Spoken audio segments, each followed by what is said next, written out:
Yeah. Okay. All right. All right, guys, let's go. Good evening, ladies and gentlemen, and welcome to the City of Winter Springs Regular City Commission meeting of Monday, April 28th. Christian, would you call the roll, please? Mayor Kevin McCann. Present. Deputy Mayor Kay Redsing. Present. Commissioner Paul Diaz. Present. Commissioner Victoria Bruce. Here. Commissioner Sarah Baker. Present. Commissioner Mark Caruso. Here. City Manager Kevin Sweet. Present. City Attorney Anthony A. Garganese. Here. Wonderful. And then I believe we have our friend Kyle Stewart. We'll do the invocation, and if we could all stand for a prayer, and to be followed by the Pledge of Allegiance. Let us pray. O gracious God and Heavenly Father, as we continue in this Eastertide season, I thank you for your grace to us, our families, and to the city of Winter Springs. Every bit of freedom, every good that we enjoy comes as a result of the resurrection of your Son, and we rightfully praise you for it. In your word, you speak of Lady Wisdom in this way. I, wisdom, dwell with prudence, and I find knowledge in discretion. The fear of Yahweh is hatred of evil. Pride and arrogance in the way of evil are perverted speech, and I hate them. I have counsel and sound wisdom. I have insight. I have strength. By me kings reign and rulers decree what is just. By me princes rule and nobles, all who govern justly. I love those who love me, and those who seek me diligently find me. Riches and honor are with me, enduring wealth and righteousness. My fruit is better than gold, even fine gold, in my yield than choice silver. I walk in the way of righteousness and the paths of justice, granting an inheritance to those who love me, and filling their treasuries. Tonight, as the elected officials, civil servants, and citizens of our fair city gather together to conduct its business, I ask that you would pour out this wisdom upon our deliberations. I also ask that you would bless our mayor, Mayor McCann, Deputy Mayor Resnick, Commissioners Baker, Bruce, Caruso, Diaz, City Clerk Gowan, City Manager Sweet, City Attorney Garganese, and their families for their dedication and service to our city. Likewise, be pleased to bless our law enforcement and emergency services personnel who never cease to put their lives on the line so that we might enjoy ours. I ask these things in the name of your Son, Jesus Christ, and by your Spirit's power. Amen. Amen. Amen. Pledge allegiance to the flag of the United States of America and to the republic for which it stands, one nation, under God, indivisible, with liberty and justice for all. Right. All right. Let's see, do we have agenda changes? No, seeing none? Okay, the agenda will be adopted as written, as presented, and that brings us straight to awards and presentations and the Certified Municipal Clerk Recognition. Good afternoon.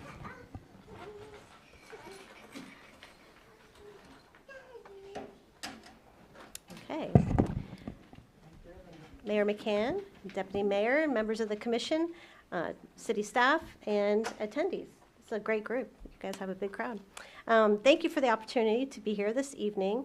My name is Gwen Pierce, and I'm the Florida Association of City Clerks Central East District Director, and I'm also the City Clerk for the City of Satellite Beach. I'm also joined here with Michelle from Longo, and right? Longwood, and Sandy from Edgewood. Sorry about that. It's really a great pleasure for us to be here tonight to congratulate your city and to celebrate your city clerk, Christian, for achieving his Certified Municipal Clerk, CMC, designation. The International Institute of Municipal Clerks, which is the IIMC, and its partner, the Florida Association of City Clerks, the FACC, are professional associations that promote continuing education and certification through university and college-based institutes.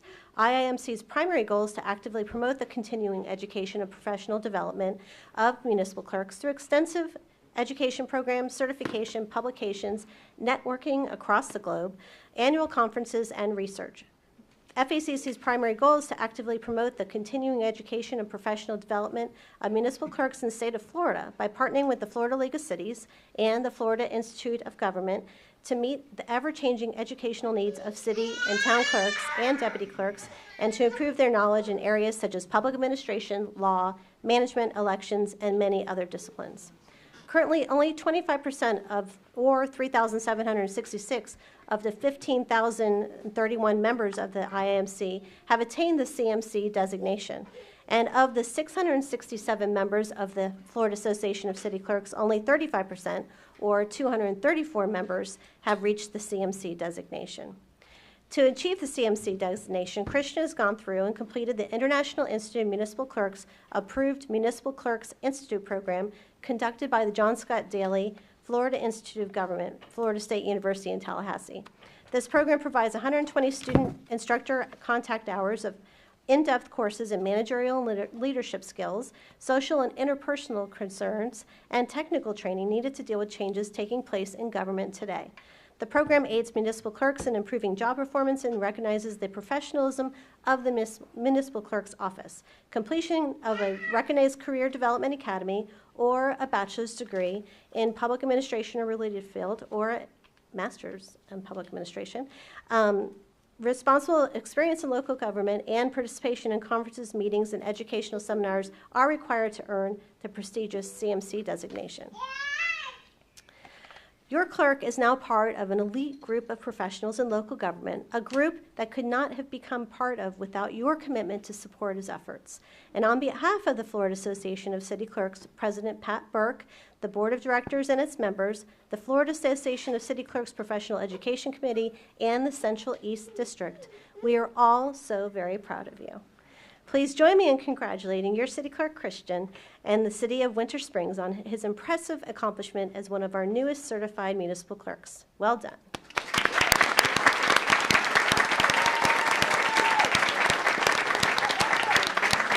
There you go. So, Christian, display your certificate. He needs a frame. And wear your pin with pride as a symbol of your dedication and professionalism. Uh-oh. Oh. She is not happy.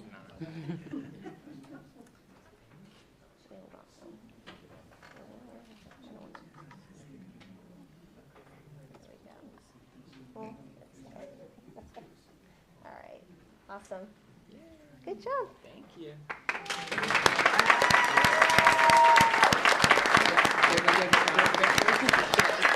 Yeah. Awesome.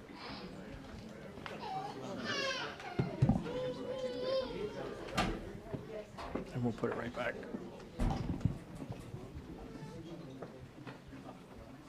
Good, even better. So while everybody's coming down, I did want to thank the commission. I want to thank my family for being here. My mom, dad, Jacob, my brother, sister-in-law Dallas, and my niece Phoebe, very vocal, maybe a future commissioner, I don't know. And I wanted to thank Michelle from Longwood, Sandy from Edgewood, everybody who reached out. All the clerks from Seminole County reached out for reasons, very popular meeting night. They couldn't be here, but I was just really happy that everybody reached out.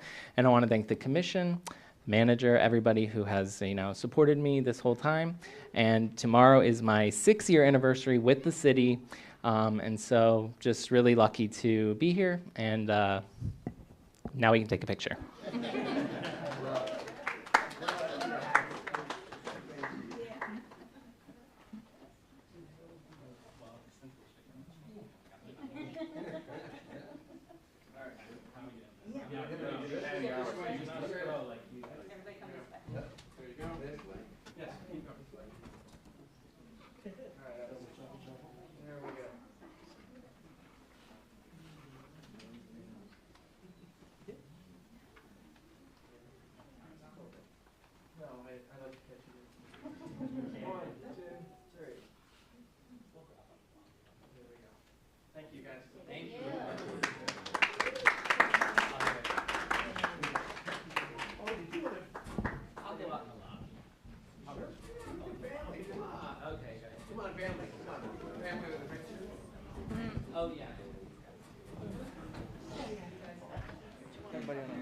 on, Glenn, you got it.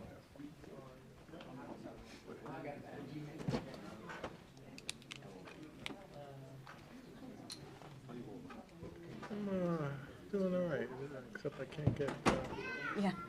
can't seem to pull up the agenda. Now on, I thought I downloaded the PDF. I'm not able to get onto the website. And I'm on my phone now. Might have to borrow your, I think it is. I can't.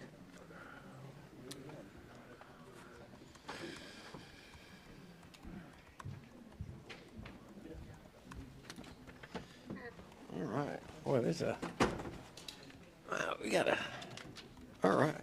Boy, we got quite the stack today. All right. Okay.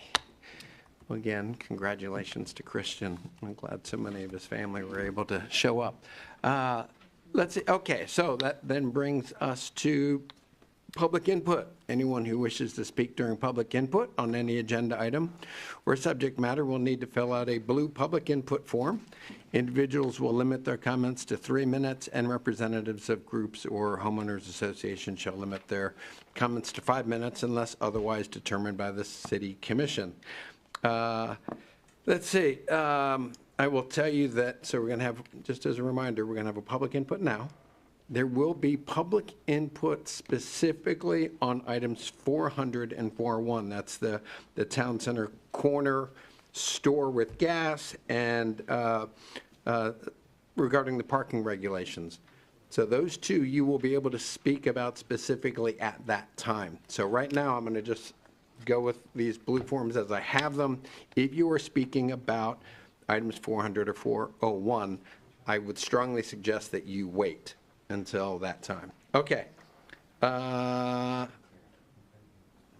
Is it John Merity or is it Morrissey? Yes. Oh, sorry about that. Yeah. Come on up. Thanks. Yeah, and state your name and address for the record, please. Okay. And I'm John Morrissey. I'm 3905 Woodglade Cove.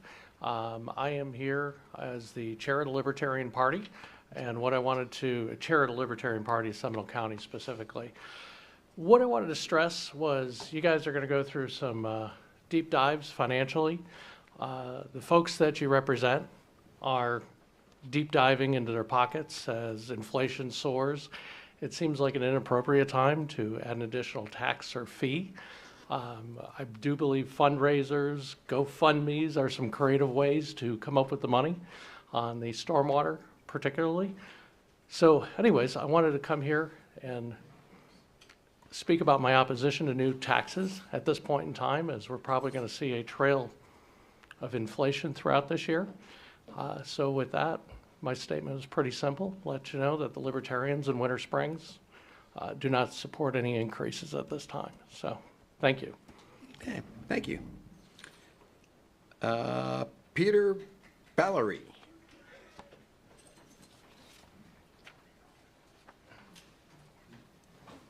Hello, Peter Ballasy, for the record. Good evening, city commissioners. Kind of in the same lines with what John Morrissey was stating about 501, and just kind of for the idea of reallocating the general funds into the stormwater funds to actually use money that's actually there in the city due to the publicly known surplus that's in the city financial report from last year.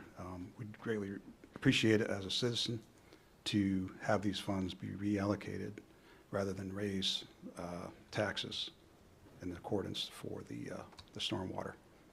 Appreciate it. Thank you. And Mr. Paul Partica.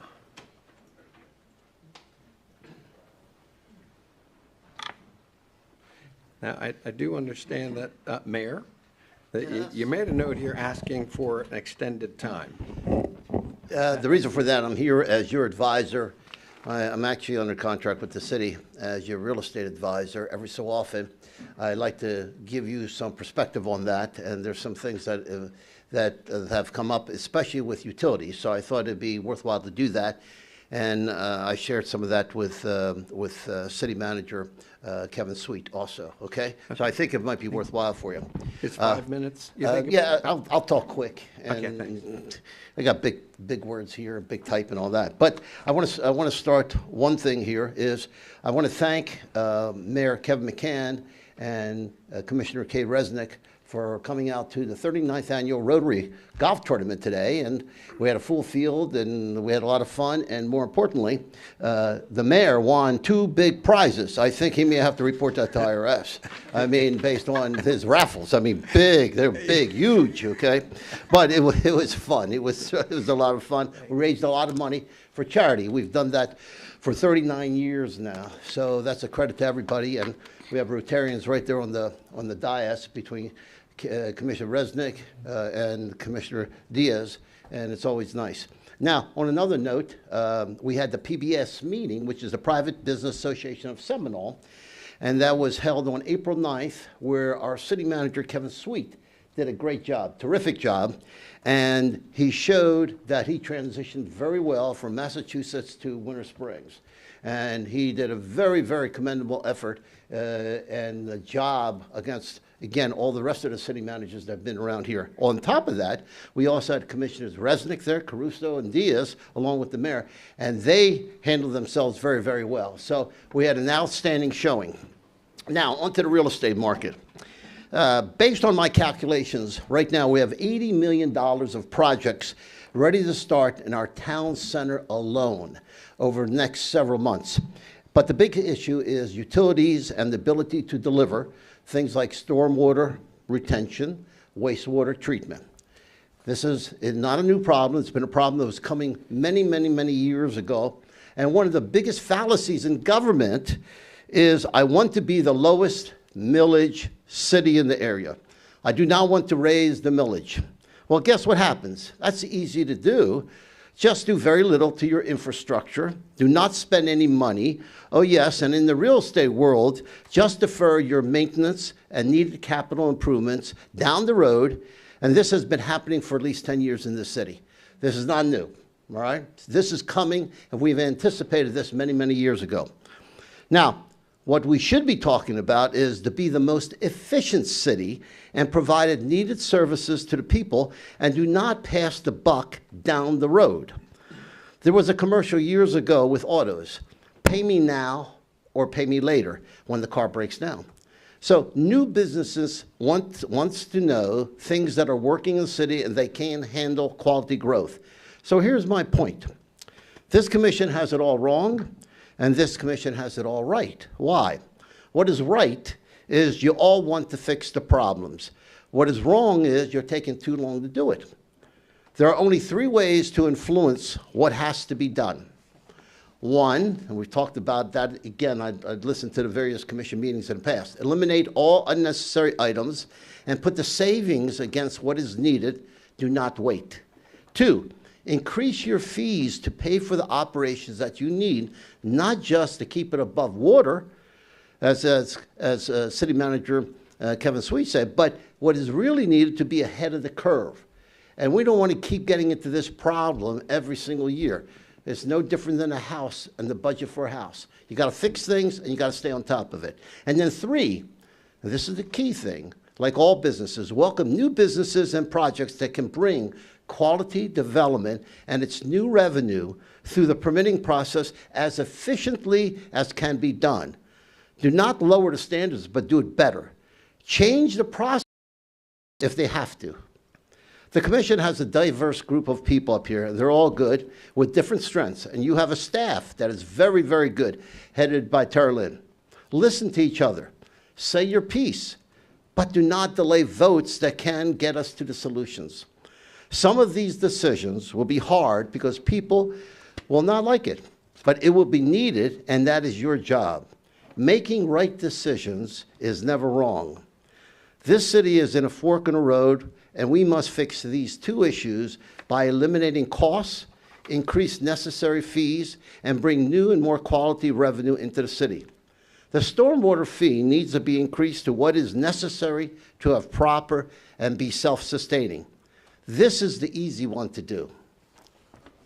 The hard one is fix the wastewater treatment plants, and it's going to cost a lot of money. As best as I can see, it's at least $160 million, and it's rising. There have been talk about many solutions. Many of them were discussed in the past, but they were impractical to do, from hooking into nearby cities to more packaged plants. We need to rebuild our plants. They need to be done now. It will cost, but it is needed. Make a plan, find the money, grants, long-term loans, charge the right fee to the users, us. Do not shortchange the fee. Pick the right company to build it. Use your staff to help you. They are experts. Then vote to do the project without hesitation. If you do not, it will only get worse. Learn from the past. Do not delay, and move aggressively to a better future for Winter Springs. Thank you very much. I appreciate that. Thank you, Mayor. Looks like Rick Mord, maybe, if I have that. Good evening. My name is Rick Mold. I live at 705 Tioga Court in Chelsea Woods. I've lived there for 35 years this month. Same house, all of it on Pond 59.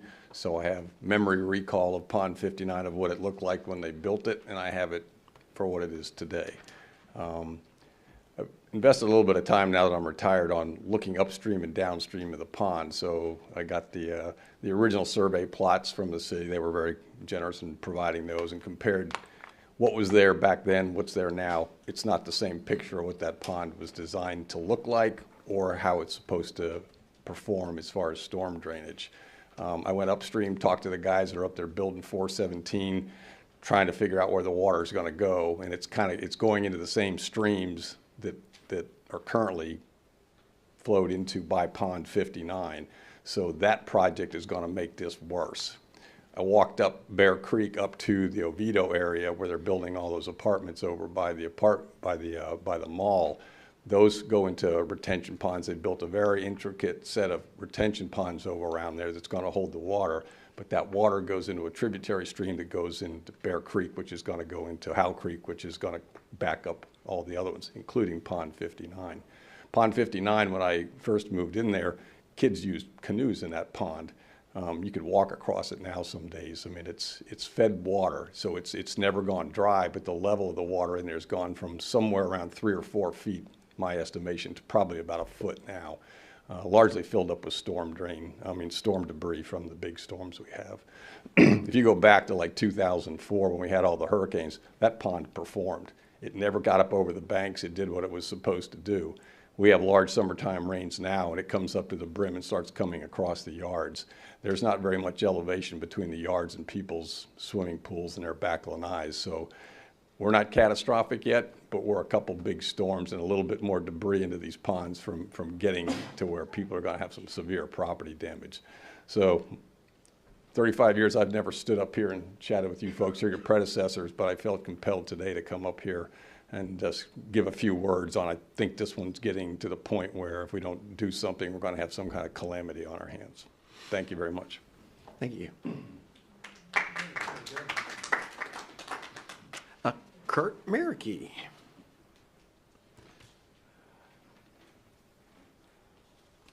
Good evening, Kurt. Kurt Markey, 1820 Seneca Boulevard, Winter Springs. I'm president of the Tuscarora Homeowners Association, and I'm speaking on behalf of that, and also a resident on Pond 59. In the last, I've lived here 27 years, and in the last years, especially the last 6 years, I've seen the great deterioration of our stormwater drainage all around our community in Tuscarora.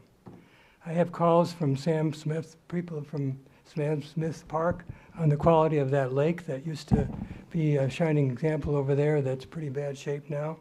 If you drive on Northern Way and Winter Springs Boulevard on the east side and you cross Bear Creek, you see this dead tree that sits right in the middle of the creek, and it's been sitting there for months and months and months.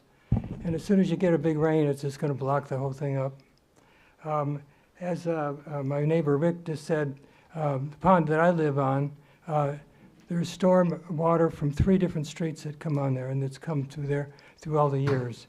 And right now, it looks like pea green soup. You can hardly see the water some days, or that even it exists. So I'm in favor of at least doing something by raising that stormwater fee, or however we're going to do it, and going after some big money from the county, the state, and the government if we can. It's essential if we come up with some big storms this spring and this summer and early fall. We're going to be in big trouble because they're not ready and our places aren't ready. So I speak on behalf of our committee that it's a good thing to put some money towards this. It'll help our whole community and even preserve a lot of our homes and help a lot of our residents. Thank you, sir. And Laurel Ross. Catherine, nice to see you. Laurel Ross, 1778 Seneca Boulevard. I may go over the 3 because I'm wearing a couple hats tonight. First thing I'm going to talk about is item 302 on the agenda, which is a resolution that you guys are going to look at tonight.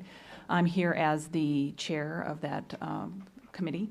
I want to thank the city for their work in reworking that and getting together with interested parties and making sure that it's still a viable committee and they understand the need for it and the ability to update the resolution to show what we can do, how we can work together to help the city.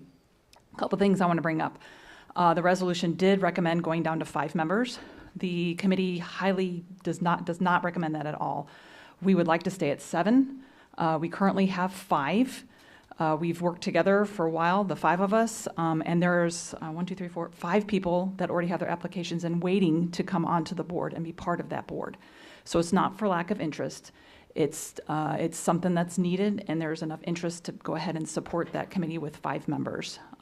The members that are there, if you do shuffle around or anything, I would highly recommend and ask that you keep the 5 of us that are there right now and add 2 if you agree with keeping it at 7.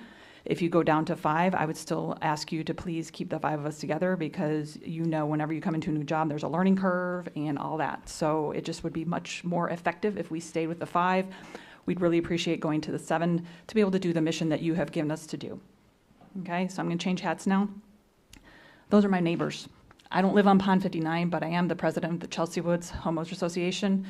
And there are lots of people that have issues, not just with Pond 59, but at the end of the north end of Seneca, one person had the entire water come through across their yard into the pond across the street because stormwater, the drainage was not correct across the trail. It was from the subdivision that was north of them. And when they called, the person came out, the city came out, and they fixed it, but not after they've incurred thousands and thousands of dollars of damage. So I just really encourage you to take the advice of my 2 neighbors, and it needs to be fixed. And I know you guys all want it fixed, and none of you has a magic wand, but I would highly encourage you to go ahead and don't just put that thumb in the dike. Okay, make sure and get it fixed so that it's productive and effective for years to come, not just right now. It's fixed and going forward. So thank you for your time tonight, and thank you for serving our community. Thank you, Catherine. And Commissioner Miller. Bob, there he is. Yeah.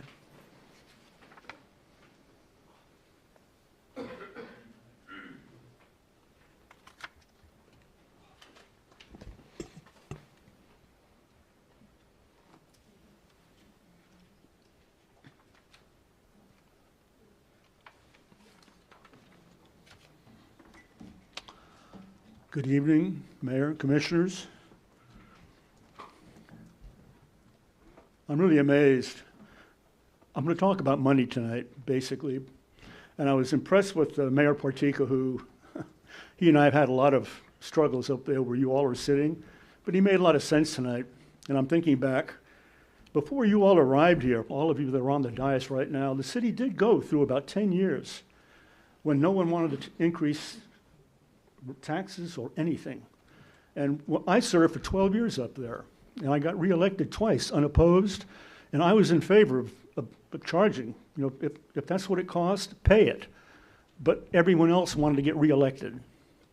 That's going to be your problem right now. If you support this tax thing, you will not be reelected, but you'll save the city, I hope, if you, that's what it's come down to. Save the city or get reelected.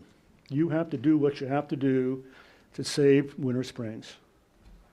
I was disappointed when I read the Winter Springs, Oviedo Winter Springs News the other day, because they pointed out, and I'm not here to defend Viola, by the way, but they pointed out that their resignation letter included some very troubling statements, which really troubled me. I think it went over everybody's head in Winter Springs.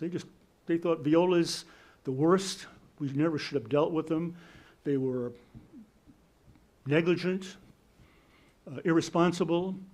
A lot of those questions are false, or a lot of those thoughts are false.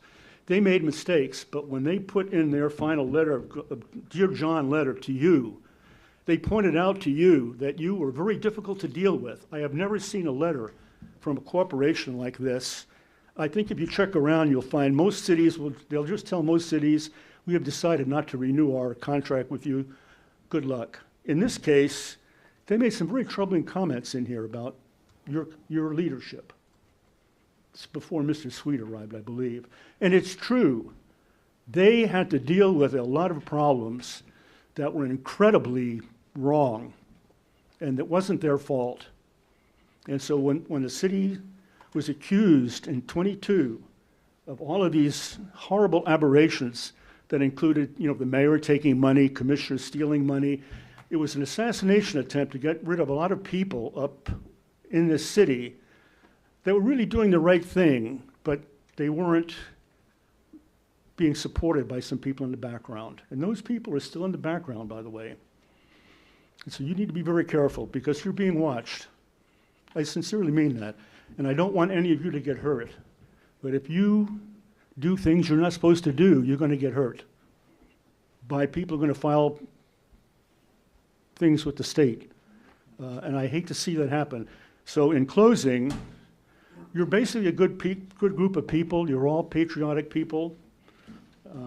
You know, I'm an old man. I've served a lot of time up here and served in government, and I've always done the right thing, not what somebody told me to do. You need to do that from here on out. Do what's right. Do the tax thing and support it if that's what's needed. Thank you. Thank you, sir. Commissioner? Ms. Weissman. Do we have a microphone? Thanks. I'm sorry, I stole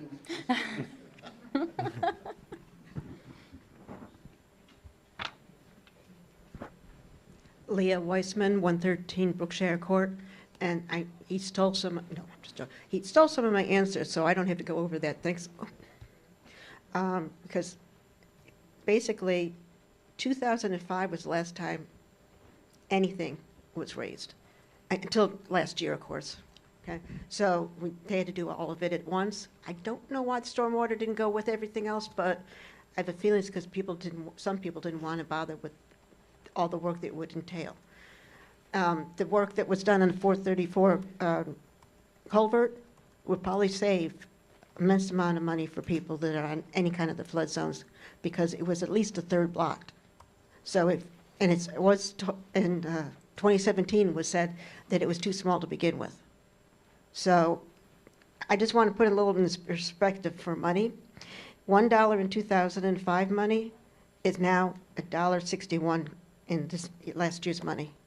This means if you are not paying at least $8 a month, you're paying less than you did years ago.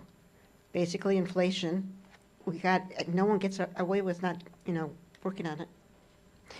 Sorry about that. The account may not pay for the needs of the city because there's nothing else. Inflation.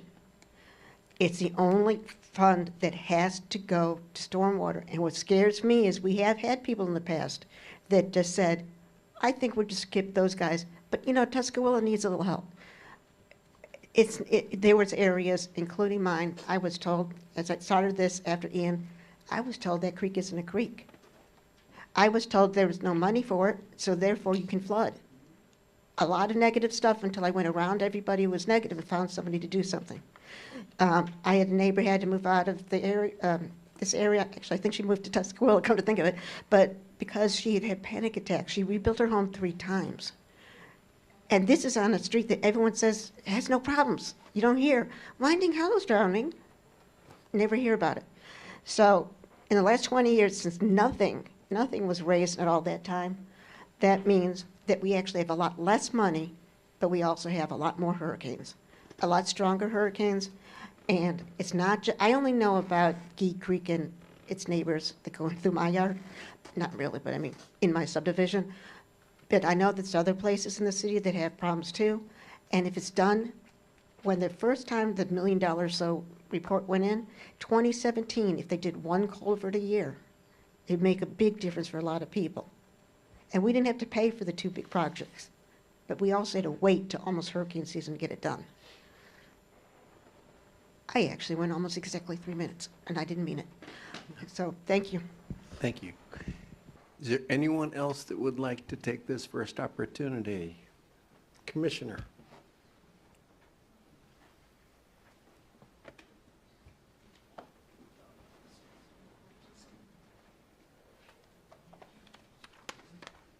How are you, Matt? Fine. Doing fine. Good evening, Mayor and Commission. Thank you all for your service. Appreciate it. But I have a topic I want to speak on tonight that I'm going to follow my notes because I'm kind of upset about it and I don't want to start cussing. So let's just keep it this way. I was reviewing the ACFR and saw a transfer from government to Tuscaloosa 3. Tuscaloosa 3 involves a special assessment created with the resolution 2013-22. I was looking for a current resolution or an ordinance that authorizes the use of city funds for a private community. Where can I see the agreement? And I know y'all can't answer, but y'all can talk about it later. Where can I see the agreement to extend the liability of Hawks Reserve? Oh, and by the way, some of our biggest city's critics live in that area. Have they and their neighbors agreed to this additional debt? How and when is the city expected to be paid back? It looks like on September 30th, 2024, there was a deficit fund balance of $23,111. I don't believe that it's right to use taxpayer dollars from residents from the west side, Oak Forest, Northern Oaks, Southern Oaks, and wherever the rest of y'all live that's not in Hawks Reserve to pay for a private wall. The adopted budget for 23-24 stated the assessment for this funds are insufficient and will require reevaluation in 2024. Has this reevaluation been done? This is the question for yourselves. When do I and my neighbors stop subsidizing the Tuscaloosa welfare wall? Thank you. Thank you, Commissioner. Anyone else? Ms. Schaefer.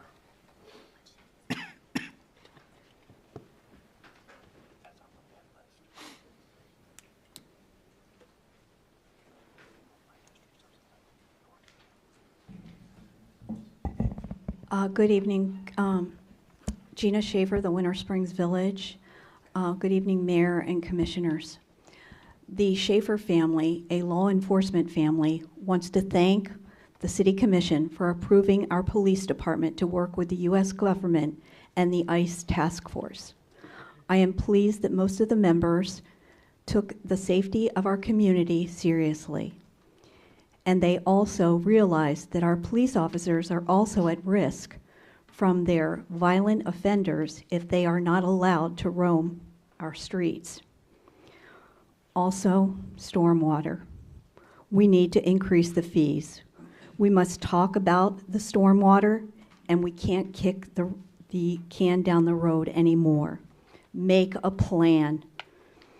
I live in an HOA where we must increase our dues little by little by state statute. That is how we do it, little by little, and I don't think that's a hard reach. Thank you for your time. Thank you, Ms. Schaefer. Anyone else? Okay, not seeing anyone else, we'll end public input at this time, and we will move straight on to the consent agenda. I would like to maybe note, and, well, why don't I open it up to conversation first? Is there discussion? There's one thing I'd like to mention, if I can. Go ahead. Deputy, it's simply that when Captain Ross got up and talked about the item regarding the Veterans Committee, their recommendation, although the resolution initially said, we did have original meetings. There was a lot of conversation about going to 5. I had meetings with a number of veterans. Initially, there was support for that. They really, I guess, during their meeting, they talked about it. They'd like to see it stay at 5. So I guess what I'd like to say is, or what we should consider is keeping it the way it is, as opposed to lowering it down to 5. So I think that if we were simply to accept the consent agenda, we may want to consider that one change in Mayor? in the resolution. The resolution on the agenda has a 7-person. Oh, it did? Oh, Yeah, we're aware of Great. the Okay, comments and worked so with you the made the clerk, and change. we made the change. I apologize. I was going to Boy, that was mention that. unnecessary. I was going Thanks. to mention that to us. Okay, well then, I'm finished. Thanks. Anthony, can I ask a question real fast? In section 3, it says 7, but in section 4, it says 5. I was a little confused by that. Yeah, well, I am Well, too. hold on. Section 3 says wouldn't 7. I got to there. Section. It should be 7. Okay. I had 7 as well. Good call, sir. I missed it. Okay, any other discussion? Thank you. If there's no other discussion, then I'd ask for a motion. I'll make a motion to approve the consent agenda as presented. I'll second. Motion's made by the Deputy Mayor, seconded by Commissioner Caruso. Christian? Sorry. Commissioner Baker. Aye. Commissioner Resnick. Aye. Commissioner Caruso. Aye. Commissioner Diaz. No. Commissioner Bruce. Aye. And the motion passes. That brings us straight to the public hearings agenda. And item 400, ordinance 2025-09, Town Center Corner Store with gas. Good evening, Mr. Mayor, Commissioners, Mr. City Manager, Mr. City Attorney. For the record, Carolyn Roll, Director of Community Development. This is ordinance 2025-09, amendment to the City Code of Ordinances, Chapter 20, to consider for neighborhood convenience store with limited gas in the Town Center District. The ordinance has some specifications regarding location within the Town Center District, distance from similar activities, as well as specific offerings of the convenience store that would be allowed to be in the Town Center. The ordinance was read before the Planning and Zoning Board on April 3rd, and the board recommended approval with the conditions of removal of some of the language that specified the offerings of a convenience store that would be considered. However, this staff's recommending that the language remain as is, because the intent is to have a community-focused convenience store with several offerings to serve the town center with gas, so a limited number of gas pumps. So the focus would not be on just gas sales or a fueling station, but really a convenience store with multiple offerings to the community with gas. And so with that, staff's recommending for the commission to have a public hearing on the first reading of ordinance 2025-09. And I can answer any questions that you might have. Great. Discussion or questions? Not seeing any. I have a question. Commissioner. I watched the hearing from the Planning and Zoning Group, and they did bring up a conversation about electric chargers. And I understand that there is a possibility of having superchargers specifically, but if not, at least other electric vehicle charging. Is there a reason why that's not in the So the ordinance as proposed and as it allows is for a traditional, a convenience store with gas, so fuel, petrol, not EV charging stations in lieu of those. And so if an applicant desires to have that considered, there are other processes following for them to be allowed to do that. That's not, they had questions about it, but that was not proposed in the ordinance. That would be an additional consideration should an applicant pursue a convenience store within the town center. But these proposals are from the city, not from a particular applicant. The changes to the ordinance?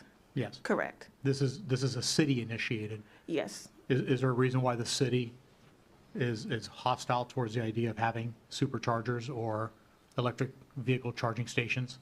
I'm going to ask even that in we the don't future- use the word hostile from the dais. That is a targeted conversation. Can we use a different language, please? I'm sorry I offended your sensibilities. Is there a reason why we have continued negativity towards electric charging? I mean, this commission, this dais, in fact, I think maybe you were even on this dais, voted to remove charging stations in the city, making us probably the least forward-thinking city in the county. I'll Is there a correct you reason in why that we're statement. doing that? I'll correct you in that statement. Sir, let him finish. Let him finish. One at a time. So to address you, Commissioner, I can't speak to any hostility, but the code is to address the convenience store with gas. And that's what traditionally happens when someone wants to come in and apply for that. This ordinance isn't to address EV charging stations. We don't have language regarding EV charging stations and other sections of the code, so that would be a different conversation. I can't really speak to your question about the city's or the previous commission's position on EV stations and having them removed, but this is just an amendment to the code to allow for convenience store with expanded offerings because it is in the town center. We want it to be a nice convenience store with gas. So fewer fueling stations than many fueling stations. I can't really speak to the EV part because that's not referenced in our code right now. That would be another topic of discussion. But the ordinance specifically says here that we're trying to enhance the convenience stores, and they've changing consumer preferences, and then we're talking about expanded grocery, retail offerings, alcohol, coffee, and other beverages, but then we just omit. You mentioned fueling, but then you don't mention other forms of fuel. I don't think that regarding EV stations, Commissioner, whether it's for a convenience store with gas and other types of developments, to have the EV charging stations in your proposed development is the whole separate process. And I don't know if Anthony can speak to beyond that, but I don't think it was excluded. That's not a traditional form of fueling. That's an enhancement, and that's something that an applicant, should they pursue development under this amendment to the code, they would ask for that separately, because there's some other considerations from the energy provider, et cetera, that's outside of the jurisdiction of the city of Winter Springs. But I can't really speak to the current or former commission sentiment on electric charging stations. Gotcha, thank you. Would you, if I might, actually, Anthony, maybe it's a question for you. Would you say it's a more appropriate word is that the city is neutral regarding EV charging systems, that we're not mandating them? We're not telling them they must. We're not telling them they have to. We're not telling them they don't have to. We at this point, we remain neutral on this topic. Well, I think Carolyn's making the point that the existing use in the town center use matrix is about corner stores, neighborhood convenience stores with gas, okay? So this ordinance proposes to provide an exception to the distance requirement. So a developer would have to come in for conditional use. There's nothing in this code that would prohibit the market to have a developer come to add an EV charging station to a corner store with gas pumps. This does not prohibit it. Whether the market supports that and the developer wants to propose that as part of their conditional use site plan, it's up to the developer and the market. Thank you. And I also can add, Mayor, sorry to interrupt you, the EV charging stations that were in the town center were a part of a Duke pilot program, and they were free at first. And if they remained, there would be an additional cost.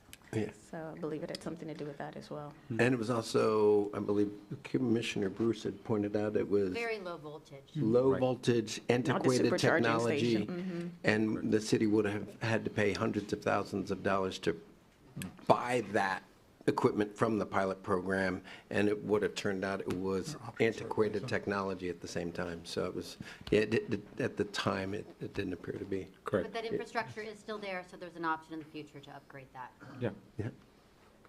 Okay. Any other questions regarding this item? If there, it is a public hearings agenda, so.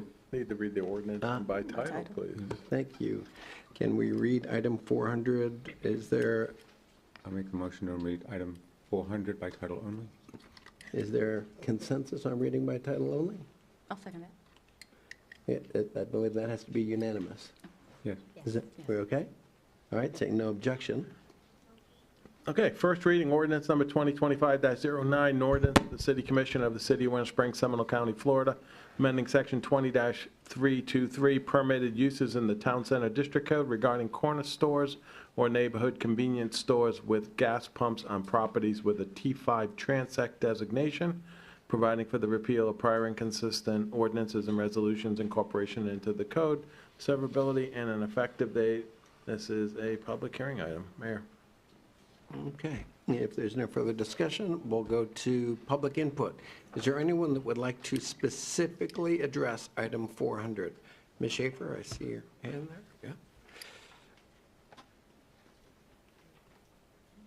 Yeah. My question is this not being directed to the corner where Aldi is? Because that has been asked for before and it was denied. And the reason being, I'm just asking if that's why we're proposing this, because I saw Mr. Stahl in the gallery, and I'm assuming that that's why he's here. He's asked for it before, and it wasn't approved. And if any of you have seen the traffic that is out there on Tuscaloosa Road and turning that corner, if he wants to put that there, which they took forever, is that in reference to what it is in reference to? Anybody? Or is it even the corner of Michael Blake? Because that would even be worse. I have to, again, set the rules. Public input is not an opportunity. I understand that, but it wasn't clear where they're speaking of. And like I said, as a person observing who is in the gallery, I'm asking if it is about that. Because there is a gas station across the street from it that has we already have one, is what I'm trying to say to you all. And how much do you need is what I'm saying, gas stations in the town center sector, because the traffic is horrifying. And if you've ever tried with the kids going to school or whatever across that Tuscaloosa, I'm just saying, it's horrifying. So that's where I'm asking for, Carolyn can maybe clarify that, if it's there, that I'm speaking of. Your concerns are clear. Okay. All right, I'm just letting you know. And it was not approved before because of the traffic. And if we're putting a Chick-fil-A and we're putting an Ace Hardware, that's more traffic too. So I'm just saying, thank you.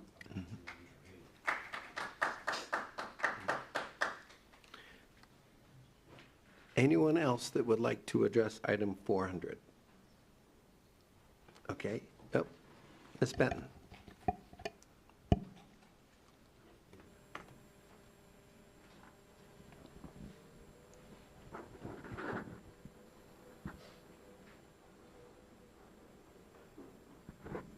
Sheila Benton, 414 Cedarwood Court.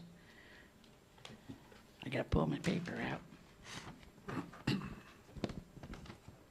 In 2015, there was a development agreement signed by members of this dais. And in it, there's a phrase that says that this development agreement will be keeping in the character of the town center policy. Now, I was curious what those words meant. So I went to my trusty little computer. I punched in, keeping in the character of the town center policy. What does that mean? And my beautiful friend AI said this, swear. In Winter Springs, Florida, comma, keeping in character with the town center policy means ensuring new development and renovations adhere to specific design standards and guidelines that are intended to create a vibrant, pedestrian-friendly, mixed-use downtown environment. This includes elements like building height, setbacks, frontage types, permitted uses, and all aimed at fostering a cohesive and attractive urban core. I've been coming to these things, and members of this dais will know, since 2012. Okay? And that's been the whole focus. Bringing in a new gas station. How does that foster a pedestrian environment? Is that not attracting more cars to come in and fill up? As Ms. Schaefer said, that corner is horrible. But I don't have to deal with it because I usually don't have to deal with the traffic in that area. But I've been here when other people have. It is a horrible corner. So how do you do? Building more gas stations do not generally encourage pedestrian-friendly cities. In fact, they contribute to a more car-dependent environment, discouraging walking and other active transportation modes. Ladies and gentlemen, as you make your deliberations, bear in mind the originators of the town center intended it to be walking, bicycling, golf carts. You bring in more retail like this, you're asking for more cars. Thank you, Ms. Benton. Anyone else that would like to take this? Madam?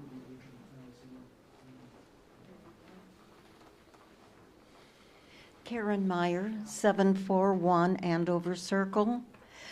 I was not familiar with this item coming before the dais, and I was struck by the phrase limited gas. What does limited gas mean? Either you're selling gas or you're not. Thank you. Okay. Commissioner Miller?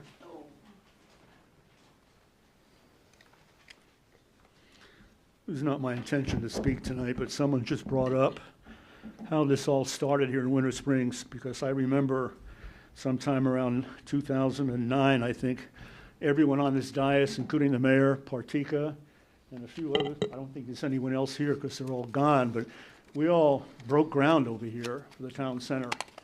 We had a town center overlay that was all supposed to look similar. Over the years, other commissioners came and left without a vision of what our city should look like. And so now we have what we have here, which is, the Publix is anchoring that. On the other side, we have a McDonald's and what I think looks like a prison. I'm not knocking the design of those buildings, but it looks like what you'd see for a prison complex. All we need is chain link fence around it, and you'd think it was a state prison. It's not beautiful. We have a gas station on one corner, so now I would challenge all of you, since I was one of the people, Partika just left, I think. Yeah, He did. Unfortunately, he was here. He remembers. You can find all of this artwork that we put together. We had everybody in the city here in these chambers for almost a week, said, what do you want the city to look like? This or that or this or that? And it was unanimous. It was going to be the town center with development would not include things that were hostile. as what the lady just pointed out. So my challenge to you is now is, if this is going to pass, which I have no little doubt that I think it will, from what I know of this group, or I'm sorry, I'll take that back. That was from the way we need people that want to make what I told you about a year ago. I said, make this the best looking city in the United States. So if Wawa wants to put in a gas station here, make it look like the best damn gas station in the world. And so when Wawa comes here and says, I'm the representative of Wawa, I say, come on. We have a big corporation. We know what we're doing here, and this is what we want. And you say, yeah, well, how about putting a fountain out in the back, in the front? How about putting palm trees all around the roadway? How about putting your building reversed so that the back of this convenience store you're talking about looks like something in the town center, be 2 stories high, maybe with artificial shutters on it, and put the gas pumps out back, along with an outdoor patio where people can sit. Make it something that people say, God, have you ever seen what Winter Springs did? They made the best looking Wawa in the United States, even better than what Winter Park does. But you have to tell them, I'm sorry, if you want to do this, this is what we want, and don't give in. Don't give in. We have that building across the street. It's a beautiful building. And we pushed and pushed and pushed for that, and we finally got it. And the thing collapsed when somebody said, Miller, I'm sorry, we're not going to put a fountain out back. You just went too far. But I want them to put a fountain out in the front of that building. It's a gorgeous building, a credit to our city. Make this Wawa station a credit to our city. Thank you very much. Thank you, Commissioner. Anyone else? Okay, we'll end public input on item 400, and if there's no further discussion, I'd ask for a motion. I'll make a motion to approve item 400 as presented. And the motion is made by Deputy Mayor Resnick. Is there a second? I will second. Seconded by Commissioner Bruce. Christian? Deputy Mayor Resnick. Aye. Commissioner Caruso. Aye. Commissioner Diaz. No. Commissioner Bruce. Aye. Commissioner Baker. Aye. And the motion passes. And that brings us to public hearings agenda item 401, ordinance 2025-10, parking regulations. Good evening again. For the record, Tara Lynn Roll, Director of Community Development. This ordinance, this C1 Neighborhood Commercial Zoning District reference in Chapter 20 of the Code of Ordinances and the parking regulations reference in Chapter 9, it's to allow for off-site parking, which is currently not allowed. But the off-site parking would be provided for with distance conditions, and that the primary use or structure is not more than 300 feet away, and then with some specifications regarding the actual parking lot. So there would still be some, design elements that they would have to make sure it meets engineering and stormwater requirements. A public hearing was held on April 3rd at the Planning and Zoning Board, and the board recommended approval with one condition of requiring a definition for the depth of driveway aprons. We have that in other districts, but not in this one. And so the board is recommending approval of the ordinance update with specifically defining the driveway depth requirement at 6 feet unless there's an existing sidewalk. And in that case, there's some 5-foot sidewalks throughout the city. In that case, then the driveway apron would be built to suit the existing sidewalk. And so staff is recommending that the City Commission hold a public hearing and the first reading of and approval of ordinance 2025-10 parking regulations. And I can answer any questions you might have. Commission? Questions? Commissioner Bruce? I have a question. Hi, Tara Lynn. So this will be either impervious or pervious? It doesn't matter, one's not So we favored have, over another? No, but we have some specifications. For example, there are specifications regarding, use of pervious pavers or gravel size in particular, so that it's large enough so it doesn't just wash away into the street or otherwise. So We even have some specifications about the various options available for the lot. So you're gonna have to, plant shrubs or trees. It's not just gonna be a vacant lot adjacent to, the primary use close by. There are some design standards, and there are various options for the applicant. But this would allow for concrete or asphalt if they wanted. Yes. But in a stormwater would be required if Yes. in that event. Okay. Thank you very much. Other discussion or questions? No. Seeing none. Thank you, Ms. Roll. And we will move on to public input for item 401. You need to read it. Oh, I'm sorry. Thank you. And is there a consensus to read by title only? So moved, yeah. No, if there's no dissension, Anthony? Ordinance number 2025-10, an ordinance of the City Commission of the City of Winter Springs, Florida, amending the Code of Ordinances of the City of Winter Springs, Florida, to add parking lots as a permitted use in the C1 district, subject to certain conditions, to revise requirements for surface materials used for parking lots, to establish additional regulations for off-site parking lots, providing for the repeal of prior inconsistent ordinances and resolutions, incorporation into the code, severability, and an effective date. This is first reading of this ordinance, also a public hearing item. Just probably also want to note, if you recall, the City Commission directed that this ordinance be prepared to address the off-site parking request from a property owner on the east of 417. So that's what this ordinance is intended to do, to provide that additional off-site parking opportunity for that property owner. Okay. Discussion. To clarify, that's the church, right? Correct. Okay, thank you. Right. If there's no other discussion, then we'll move right to public input. And as the city attorney has mentioned, this is providing a change to allow the Church of Oviedo to put in parking. And it allows that. Anyone with us tonight that'd like to comment on that? Ms. Schaefer?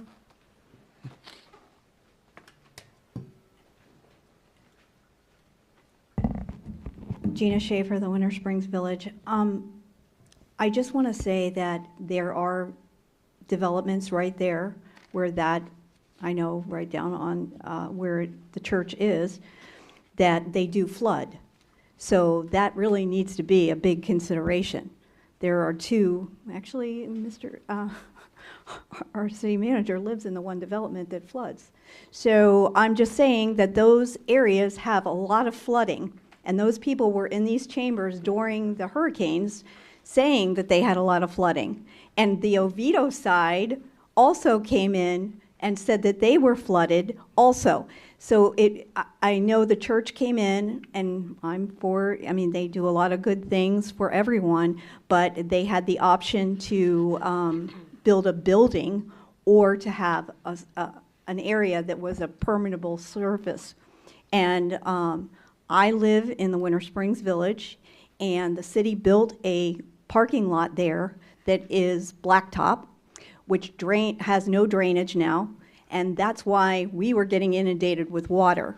So I'm just giving you an FYI, what I've experienced in my real life. And so, and like I said, I'm not for the church not having it, but they do have the option. And remember, if we pass this, then anybody in the city can ask for this kind of parking. I'm just saying. So, because their property is not adjacent, the preschool is between it, the properties. So that would be, anyone could come from the west side and say the same thing, that they want to have parking, they have the batting cages and whatever, and they want to have parking like 2 doors down or whatever. So just keep that in mind for how is our city going to look. Thank you.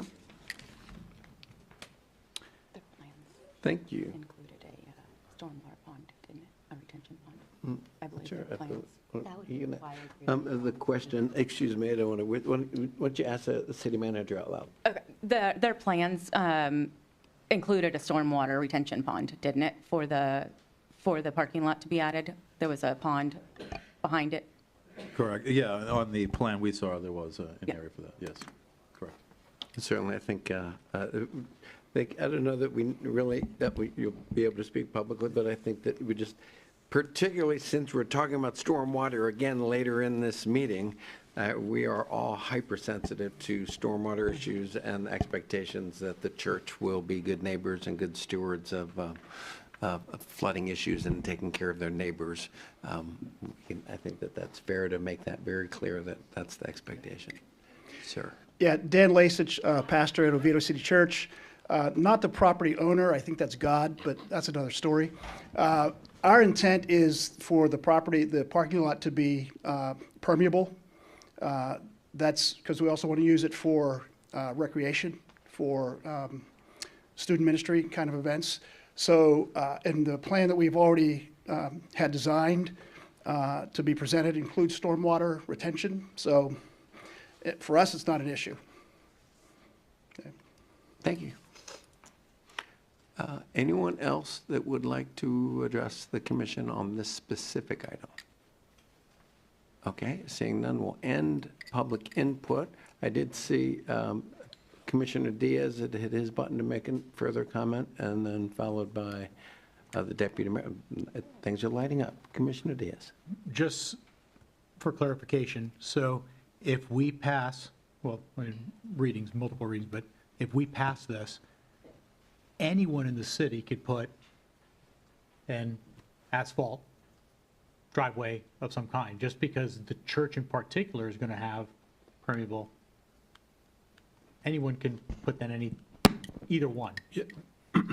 This would be applicable in the C1 zoning district to any property owner. There are a lot of standards that are being incorporated into this ordinance. Drainage has been mentioned. An applicant would have to meet the city's drainage code, stormwater retention, but it is applicable to any property owner. And there's a couple of levels here. Whether or not this is a standalone parking lot. Someone mentioned something about the appearance. I mean, there's a lot of different aesthetic requirements and landscaping requirements and fencing requirements that go along with this particular ordinance. So it's just not a blacktop. There are alternatives. Pervious surface is an alternative. If it's not for regular business use, the ordinance provides flexibility to allow for grass or sod to be used for parking, so it's just not blacktop. Thank you. And then just because the pond came up in conversation, is that pond privately owned or is it a public pond? That I don't know. If the church is going to have to go through the site plan process, just like anyone else was going to build a building, you'd have to go through the site plan process for a standalone parking. So whether or not the pond is owned by them, I don't know at this stage. If it isn't owned by them, then they're going to have certain easement rights if that's where they're intending to drain. Okay, then Commissioner Diaz, if you're done, then we'll go to the deputy mayor. Just continue for that, because from what Ms. Schaefer came up and shared, C1, Attorney, C1 neighborhood zoning. Can you clarify that, just so people understand it's not a random neighborhood? Yeah, C1 is the city's neighborhood commercial zoning district. Can you clarify that, just so people understand? It's not a regular it's not any home development, it's not just... No, it's commercially zoned property. It's not, not part of a subdivision or a PUD. This is C1 property in the city is primarily located along State Road 34 in various places. Mm-hmm. Thank you. There's not anywhere specific. It limits itself. Okay. Yeah. Commissioner Bruce. Yes. So just in this particular instance, I did reach out to Ladyburg just to make sure that they were on board and everything was good with them. And they said that the church has been incredibly helpful and put everything by them. So I just wanted to clarify that and let everybody know that Ladyburg is on board. Mm-hmm. Well, thank you. Any further discussion? If there is none, I'd ask for a motion. I'll make that motion to approve item 401. Motion's made by Deputy Mayor Resnick. A second? I'll second. Okay, seconded by Commissioner Baker. Not Bacon. Christian? Commissioner Caruso. Aye. Commissioner Diaz. No. Commissioner Bruce. Aye. Commissioner Baker. Aye. Deputy Mayor Resnick. Aye. And the motion passes. Okay, that then brings us to the regular agenda. And annual comprehensive financial report. Good evening, Miss Queen, Good evening. and congratulations. Thank you. Good evening, Mayor, Commissioners, and Winter Springs residents. For the record, my name is Holly Queen, and I am your Director of Finance. Tonight, I have the honor to introduce item 500, the 2024 Annual Comprehensive Financial Report, otherwise known as the ACFR. When I was hired 13 months ago, the city had just recently submitted its fiscal year 2022 financial report with the state. By September 9th, 2024, the Finance Department submitted the fiscal year 2023 ACFR to the Commission for acceptance, and now 7 months later, we are respectfully submitting the 2024 fiscal year annual comprehensive financial report. This audit and set of financial statements could not have been completed without the help of an amazing finance department. I am grateful to each and every one of them that were willing to put in the extra hours and focus while still attending to their regular operating duties. I am also especially grateful to my family, mostly my husband, for giving me the bandwidth to work the late nights, weekends, holidays, and even part of vacation. Additionally, I appreciate the other directors and staff of the city for giving me the grace when sometimes I was short with them or slow to respond to their questions. And last but not least, I appreciate the team of auditors and their willingness to put in the hours earned and amend their schedule to fit our needs. So with that, I'm here to introduce Ron Whitesides, who is the partner with Purvis Gray, and along with him is Pierce, that was our audit manager. Thank you. Good evening, Mayor, Commissioners. Good to see you again, those who I have seen before. Some new faces up here tonight, so nice to get to present to all of the new faces as well. As Holly said, my name is Ron Whitesides. I'm an audit partner with Purvis Gray & Company. I'm in charge of your annual audit. This is our firm's 4th year conducting your audit. Again, Pierce Hogan with me. Pierce runs the fieldwork team. I do come out as well, but Pierce is on site supervising our team on conducting the audit. We've got a presentation that I'll walk through with you. I think I'll start though by saying that you know, the first audit that we were here went about as expected. Years 2 and 3 were not as scripted. So the city had a lot of turnover in those years. And so those were a couple of tough years getting these audits done, getting behind the timeline and getting them completed. But this year, as we'll see when we go through the report in some detail, we have gotten back on track. So it's being completed at the appropriate timeline, and we have no new issues to report for things that need to be corrected. So I'll just start by first saying that this year's audit went very well, and I'd like to thank the city staff for making that happen, because most of the credit does go to them. So an audit, what do? Well, we conduct a financial audit, of course. We this year conducted what is called a federal single audit. That's dependent upon how much funds you expend that are grant related from either the federal or state government, which requires additional testing. We also issue a letter on internal control and financial reporting that government auditing standards require, and Florida statute requires that we issue a letter on how you handle your excess funds. What was the result of our testing? Well, first of all, we've rendered an unmodified opinion. That's a clean opinion. That's our opinion that your financial statements are fairly presented. That's the highest level of assurance the auditors can give you. So congratulations, that is what you want to receive. I mentioned the federal audit. You had quite a bit of what we call ARPA, but our coronavirus state and local fiscal recovery funds expended this year on payroll in the general fund. That is an authorized use of ARPA funds under the guidelines, and so that expending of those funds, earning of those funds was all done in accordance with the requirements of the federal government. I mentioned that we have a letter on internal control and compliance in accordance with government auditing standards. So this is the letter where most of your findings get reported. Last year there were 7 findings. I believe there were 7 or 8 the year before that. We have no new findings this year. We have one carryover finding from 2023, which dealt with the timing of when employees become eligible under your pension plan, which is still being resolved as some conflicting documents are being sorted out. So that is the only carryover item. So as I said, much improved. Compliance with Section 218 Florida statutes, that is the statute that deals with how you handle excess funds and how you invest them, not pension funds, but other funds. The statute requires that you prioritize security and liquidity of those investments, not rate of return. Your policy and practices conform with those requirements. Florida statute requires that we specifically address that particular statute.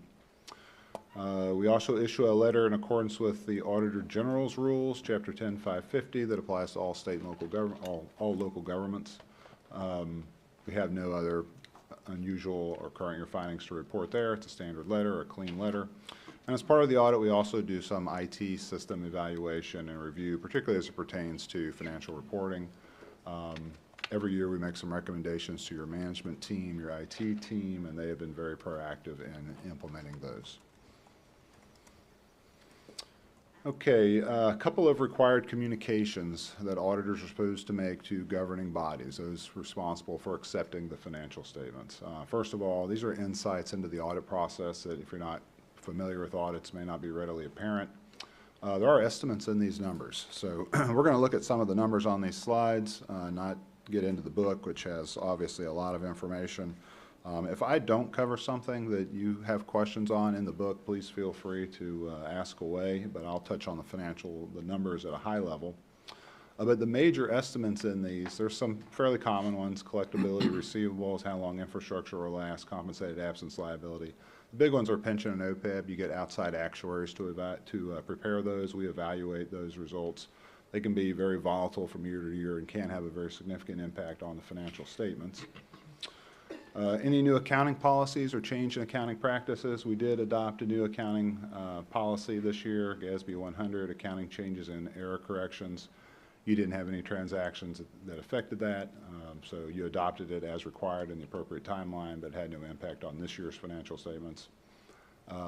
Financial statement disclosure. So we're asked to inform you what we think the most significant financial statement disclosure is. In my opinion, it's Note 14. That talks about the wastewater system treatment project that obviously is going to be done over the next few years. Adjustments detected during the audit or other difficulties encountered during the audit. So we did not have any significant adjustments in this year's audit. So we have had quite a few in the last couple of audits.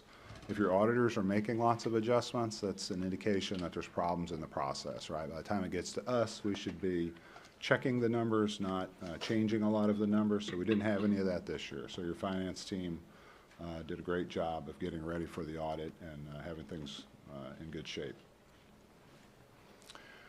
So now we'll take a look at some of the numbers. So these come out of the audit. I've added prior year's numbers because the audit only presents 1 year at a time. So you can see how some of these things have changed. This is the general fund. This is summarized income statement, revenues and expenses for the general fund. The first section of revenues, you'll see that revenues are up over $900,000 over the prior year. Most of that coming from property taxes. That is the result of valuation increases, growth of the tax roll, same millage rate as prior year. You'll also see that other revenues increased over $200,000. Most of that line item is investment earnings. It was a very good year for short-term debt securities, which is primarily what the city's general funds are invested in. And so that number last year, I think, was $670,000, so it was over $1 million this year in investment earnings. Expenditures, the next section, likewise are up, a total of $1.7 million. With governments, and especially general funds, most of your costs are payroll, and that's most of what this is. So for instance, general government, $1.1 million increase, over $700,000 of that is payroll and related costs, such as benefits. Public safety, up $675,000, over $500,000 of that is, again, payroll and related costs.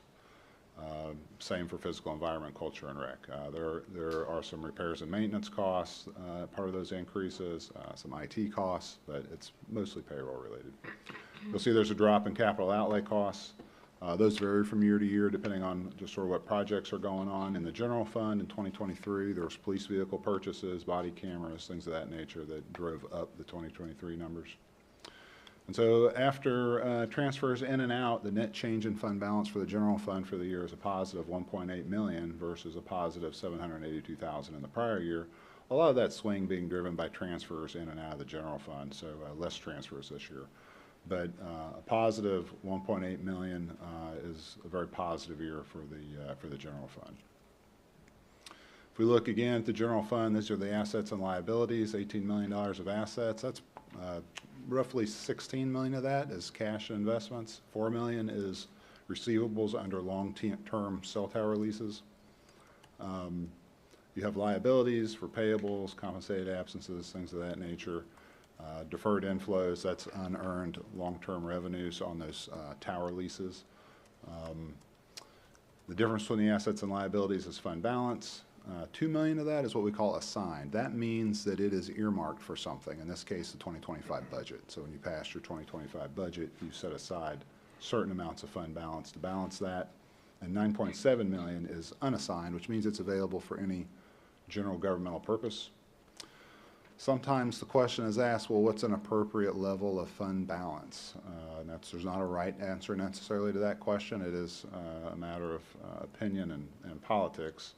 I will say that the benchmark we usually look to is the Government Finance Officers Association that says you should have at least 2 months of your operating costs in reserve. That's their feeling. I think if you're a Florida municipality, and as many hurricanes as I've seen in my years of doing this, it's probably not enough, in my opinion. I would say at least 3 months, probably. You're at 47%, which means you're just under 6 months. So from how the financial statements can evaluate financial health, and you have to take that for what it's worth, right? So financial statements evaluate revenues and costs and income and assets and liabilities. They don't evaluate infrastructure condition, you know, the needs for infrastructure improvements or the condition of current infrastructure. So they don't look at all that, which is a big deal, obviously. But from the financial statements, the general fund is in healthy financial condition. Same sort of analysis on the enterprise fund. So the water, wastewater, development services, and stormwater, you'll see there's a $2 million increase in revenues. That coming from water and wastewater from rate increases in 2024. The expenses are likewise up, not as much, 1.3 million. And again, you can see the categories. Personnel costs and benefits are up around $300,000. A decrease in materials and supplies. There are a lot of repair costs in 2023 in the utility system. There was less of that in 2024. An increase in other expenses, that's consulting services driving that increase related to the wastewater system. And an increase in depreciation. That's happening because some of the infrastructure that's been put into the wastewater system in the last few years, it has a short lifetime on it because those plants will be replaced. And so we depreciate those quicker than we normally would have. Typically, we depreciate wastewater infrastructure over 20 to 30 years, but some of that is items that is going to be replaced when the plants are replaced. Non-operating revenues and expenses, a positive 2.8 million. That's interest income plus the $1.2 million sale of the easement to Duke Energy, less interest expense. So again, most of that increase here, 1.2 million of it by the sale of the easement, the other 400,000 from increased investment earnings. And finally, a transfer into the utility activities of a net of 9.2 million. So I mentioned that the general fund expended ARPA monies on payroll this year. That was the single audit. $10 million of ARPA funds were transferred. So they were expended in the general fund for payroll. The ARPA funds were used. That freed up $10 million of funds in the general fund, which were then transferred over to the utility funds to provide additional financial backing for the projects that are going to be going on there. So at the end of the day, a positive change in net position of $12 million in the utilities versus a negative $390,000 last year. Again, 10 million of that's the ARPA funds coming over, 2 million of it's the income for the year. The balance sheet for the enterprise funds, $46 million of assets, up 12 million. That's primarily cash, investments, and receivable. Again, that's the income and the $10 million of former ARPA funds coming in. $43 million of capital assets. That's the infrastructure, the utility system itself, obviously not spendable. You see it is less than it was in the prior year. That's because we depreciate these assets on these financial statements. So there's $3.6 million of depreciation that reduces that each year. Current liabilities, payables, and things of that nature, current portion of long-term debt. Long-term debt has decreased $1.7 million. That's your normal pay down of those long-term debts that were used to construct that infrastructure. And then we get to the section on net position, the difference between the assets and liabilities. Again, $5 million of it is restricted. Most of that is building funds, and so they have statutory restrictions on how they can be utilized. $30 million is unrestricted, so that's generally available for any governmental purpose, and $32 million is the actual investment in the infrastructure, again, not expendable. That same sort of analysis of, well, how does that compare to annual expenditures? It's 177% of expenditures in the enterprise funds. So that, on paper, sounds extremely healthy, but again, what this doesn't talk about, what the financial statements don't address, is the future capital costs, condition of current infrastructure, growth needs, things of that nature. So you really kind of have to look at this with your capital improvement plan right next to it when you're sort of trying to infer what this actually means. But from an audit perspective, the city is in good financial condition. And finally, the pensions. Pensions had a great year. 2024, this is the income statement. You can see there are $15 million of earnings in the pension plan as compared to $6.6 million in the prior year, which last year was a good year as well. That's a 23% rate of return on those investments versus 13% in the prior year, both well in excess of the actuarially assumed rates of returns, which is what drives ultimately the city and member contributions, or those assumed rate of returns. And so a very good year for the pensions. And if we look at their funded status, so this is where we're looking at assets in the plan versus the actually determined pension obligation. In 2024, the plans actually became fully funded. 100 plan became 100.6% funded versus 89% in the prior year. So that is subject to change, of course, as the investment performance plays out. But as of September 30th, 2024, the plans are in very good financial condition. That is my presentation. Happy to answer any questions if there are any, or address items that I didn't cover. Great. Commission, questions? Seeing none, then I'll make, yep, Commissioner Bruce? Hi. When you said that there was about 11.9 million, 47% of the fund balance, Yeah. is that reserves or no? Not official reserves. Holly maybe can answer that better than I can, because I do not require that you have a reserve that meets GASB's definition. Yeah. Right, that's y'all's policy, right? But we don't show that as assigned in the financial statements, because it doesn't, GASB has specific criteria for when something can be assigned in the financial statements. Y'all's reserve policy doesn't meet that criteria, so no. Okay. The assigned balance is just what was used to balance the 2025 budget. Okay, thank you. Any additional reserves would be in that unassigned number. Okay, thanks for that clarification. Yep, I pressed the button. Oh, sorry. Okay, Commissioner Crusoe. no. That's all right. You hit the button first. I did? Yeah. Okay. Good to meet you, sir. Yeah, you too. A lot of talk has been going around lately about the general fund. Can we just transfer from the general fund to the stormwater fund? Because I'd like to hear it from you, professional. The majority of monies in the general fund are available to be transferred to the stormwater.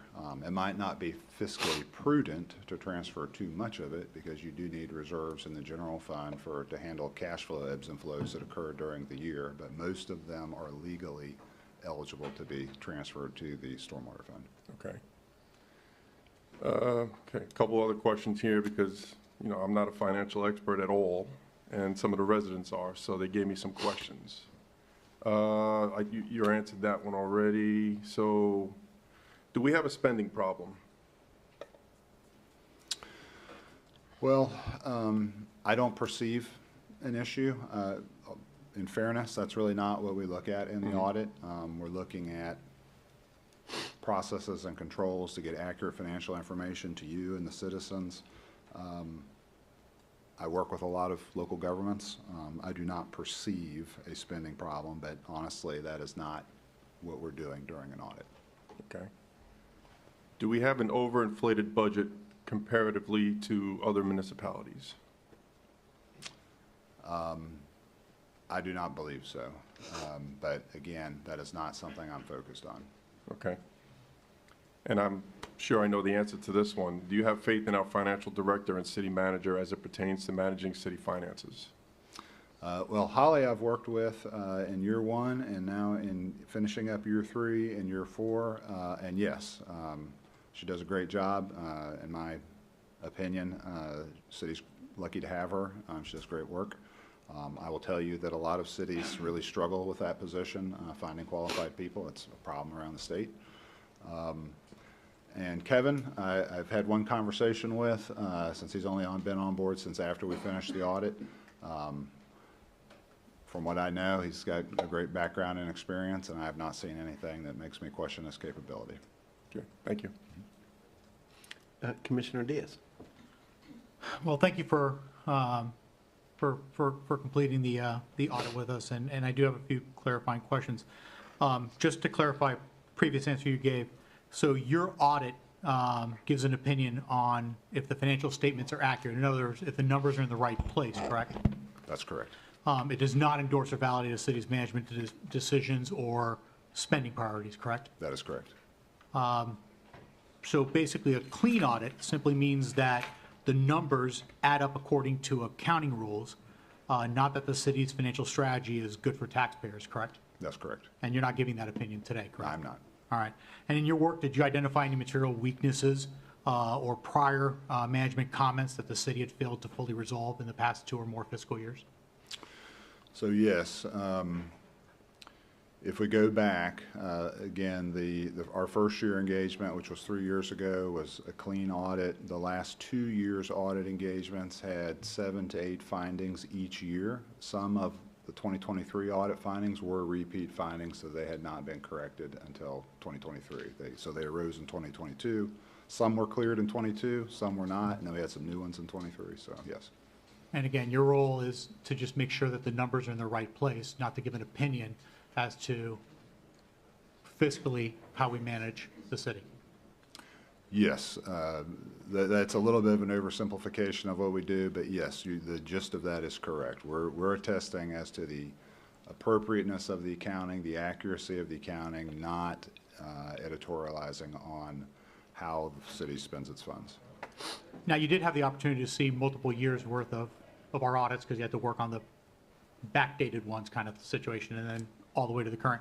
Can you talk to me a little bit about the city's internal controls and how you found those internal controls to be? Are they robust? Do they exceed, standards? You tell me. Well, I think where you're at today, so the issue we had in the audits that we did have findings, and a number of them, are, as you're saying, internal control issues.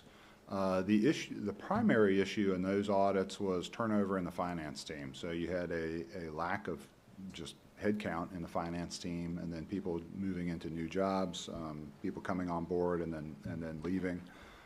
So that was the majority of it. I can say that as of this audit, 2024, we found no issues in the internal control process that rose to the level that we would comment on. Excellent, thank you. And I don't know if some of these questions might be better for the finance director, and if you need to defer, that's okay. But we did have about $10 million unrestricted, correct, left over in the general fund? The general fund, yes. And it can be moved as we need to. If we wanted to buy pretty much almost whatever, we could. Yeah, legally, most of those monies, as far as I'm aware, are available to be utilized for any governmental purpose. As I said, the GFOA recommends you not deplete that below 2 months of your operating expenses, just for cash flow purposes, since there is an ebb and flow in the revenues over the course of a year. Sure, and my colleague did ask some questions that were more, fiscal management policy versus audit policy, and I'm not going to dig too deep into that because obviously we're going to have our budget conversations, and that's where that policy would come about. But again, to clarify though, And then you had mentioned, you did give an opinion, so I just wanted to kind of ask you about that opinion. But my colleague had asked if it was okay to move X amount of dollars, obviously we have 10 there, into a stormwater fund immediately today, to be able to address specifically today creeks and ponds and other, shovel in the ground, if you will, items. Legally, we can do that, correct? Yes, to my knowledge, you have close to that amount of money that legally, as of September 30th, that could be done with. Yeah. Correct. And I mean, I've seen some trial balances of, 6 months worth of unaudited, but, obviously I can extrapolate what we may be at, by the time we start discussing the budget. But you did mention that there might be a fiscal prudence issue there. Would it be fair to say that it's more a priorities issue? In other words, what we could be spending the equivalent amount of dollars versus one or the other? Because you said it's not prudent to move the $1 million, or any amount for that matter, but wouldn't it just be a matter of priorities? Which again is a spending opinion, which you're kind of given. Yeah, those are more the decisions you guys get to make. My only thought on it is I wouldn't take all the excess funds out of the general fund, because then you're going to have to do some sort of short-term borrowing when you have, relatively smaller cash flow issues come up. But when you say all, you're probably referring to close to 100%. Yes. Not closer to 10%. Right. 10% would not be as fiscally imprudent as 100% would be. Yeah, if really what is done typically when an analysis needs to be done of how much money needs to be left in a fund is you have to do a forward-looking cash flow analysis to sort of say, all right, here's where we anticipate the cash level through the year, because property taxes are a big part of what drives that, and the timing of that, the timing of when, say, debt service is due. So that, if I were going to try and tackle that issue, I would do a forward-looking analysis of the low water spot during the year. Sure. And this question may be more appropriate for the finance director. Was there any formal proposal ever made to actually reallocate general fund or solid waste fund surpluses to other uses within those funds to free up other capital that was being used into stormwater? Can you clarify which year you would be asking about? At this point, we'll stick to the 24, which is going to give us a better picture of what we might be looking at in your proposed budgets for 25. So you're asking about all of the transfers that were made from the general fund to other funds? Yeah. Because there were. Correct. Okay. In the note disclosure, it's in there. The majority of it is the ARPA funds. So in the transfers note disclosure, which let me just pull it out to make sure that I'm clear.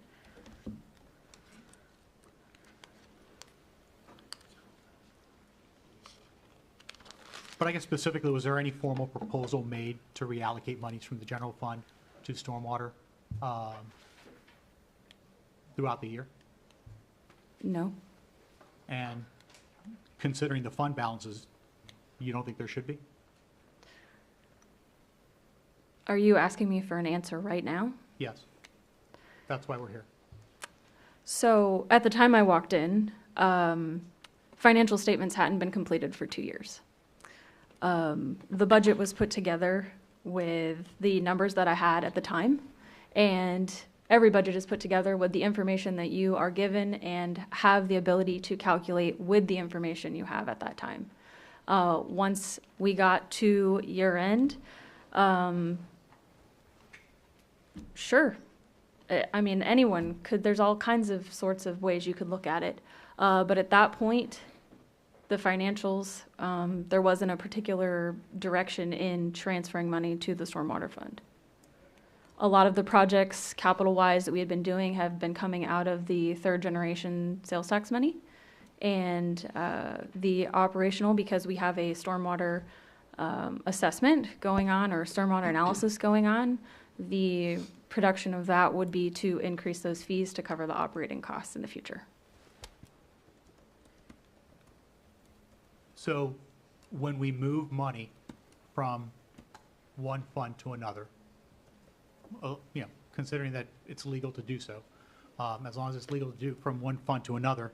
It's really just a matter of priorities, of what we would prioritize over, for example, in this case, moving money to stormwater. Is that correct? Sure. So when we spend money on promotional items, that was a priority over stormwater at that moment when that decision was made. If I can just clarify, the budget is not the finance director's budget, it is the city manager's budget. And Mr. Mayor, I was going to clarify that myself.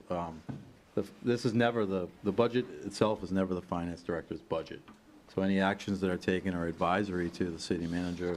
And then, as you know, no funds are ever moved because we do not have the ability at the fund level. We have the ability at the department level to move money. So any decision of moving of any money happens right here at this dais. But this budget is never, in prior budgets or moving forward, the finance director's budget. It's the city manager's budget, and up to the dais here to approve the budget and those items that are being requested. And I mean, we'll have those budget conversations at that time. But obviously, part of this conversation that has been lately in the last few commission meetings has been about allocating money today, because if we were to increase a tax, that would be approximately $80,000 a month. The first draw of that revenue wouldn't come in until potentially, what, August, maybe September, let's just say August. That would be $80,000. So if we're trying to clear creeks and ponds today, prior to, roughly 30 days out from hurricane season, then at that point, the immediate need of life and property is today, which is where the $1 million would come in versus the $280-some-odd thousand you had at the end of the fiscal year. Can I just ask for a point of order? I don't know if I'm allowed to. This is about the audit. I have gentlemen here that are from out of town that have a long drive home. Ms. Quinn, hold on. I guess what Ross I'd like to do is we can come back, but I guess what I'd like to ask is, what is the question about the audit? We're getting off on different things. Is there a question? If there's not a specific question regarding the audit, then let's move on. Let other commissioners have a turn. Lots of buttons are lit. Is there a specific question? So 2 commission meetings ago, you were asked if we could move money over. You said we could legally. And then I asked, do we have the $1 million to move over? You said you were not prepared to answer that question. Obviously, we have an audit. We know what money we had at the end of the year. We have a good idea of what we have today. Do you feel that we have the money to be able to move if we had to? If we need to move money, could we? Let her answer the question. She's the one testifying. Is it clear enough? No. Testifying is another attacking word. Let's try this again. Try it again. You are really hostile today, sir. Because any rude language from you is going to be stopped. You're off your meds today. I am not on meds, and that's a woman you're speaking to. Stop. Twice to women, you chauvinist. Excuse me, what did you call me? What did you call me? I said stop being a chauvinist. Really? Is that what you're saying? I did. Gentlemen. You're a class act, Resnick. You're a class act. Thank you. Folks, come on. Really? You just called me a chauvinist, Mr. Mayor. And you said he's off his meds. Will you, everybody time to grow up, please be adults, collegial, really. Ms. Quinn, I apologize. Sincerely, I do. I apologize for the behavior. And gentlemen, we've had a couple of rough years in the last couple of years. I really do. I greatly appreciate the patience and the Do we have $1 million incredible to work. move or not? Why don't we move on to Commissioner Bruce, because her button's up next, and then we'll make another round about specific questions. All I'm asking is that we stay focused on the audit and any specific questions about the audit. With that being said, Commissioner Bruce. I'm going to withdraw my request. I'm good. Okay, then we'll go to Deputy Mayor Resnick.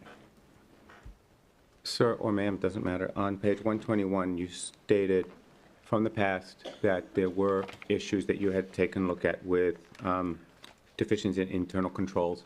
I know the 7, 8 pieces.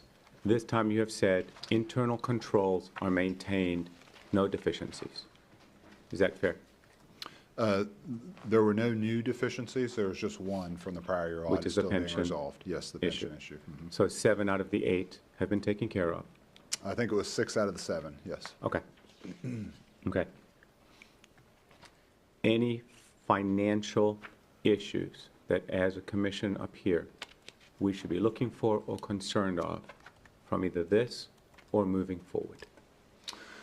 Well, I mentioned that the note 14, I think it was, that talks about the contingencies. Obviously, everyone knows there's a major wastewater and stormwater costs out there. The financial statements don't really capture that, Other than that, no, the city's financial condition as it appears in the audit report is good. Thank you, sir. Okay. And Commissioner Diaz. In 2024, the pensions were about, what, 112% overfunded? And I'm not sure what you're referring to. So the metric that we look at pensions with is comparing the assets in the plan to the actuarially calculated obligation, and at September 30th, 2024, it was 100.6% funded. Which year actuarial tables are you using? That is the calculated as of October 1st, 2024, correct? Yeah. So it corresponds to the fiscal. Some cities can lag that 1 year. You do not. So it is right on target with September 30th. And how much was, in 2024, the statutory requirement deposit? Like, what was the minimum? The minimum amount to be contributed to the plan? I don't know off the top of my head. I know you contribute more than the minimum each year. You have ever since we've been around, contributed significantly more than the minimum required contribution to the pension plan each year. And you don't have access to the figures? They're in here somewhere, yeah.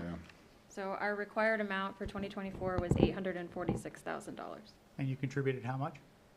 The total amount was $1.9 million. And other than market fluctuation, which you're in relatively safe securities,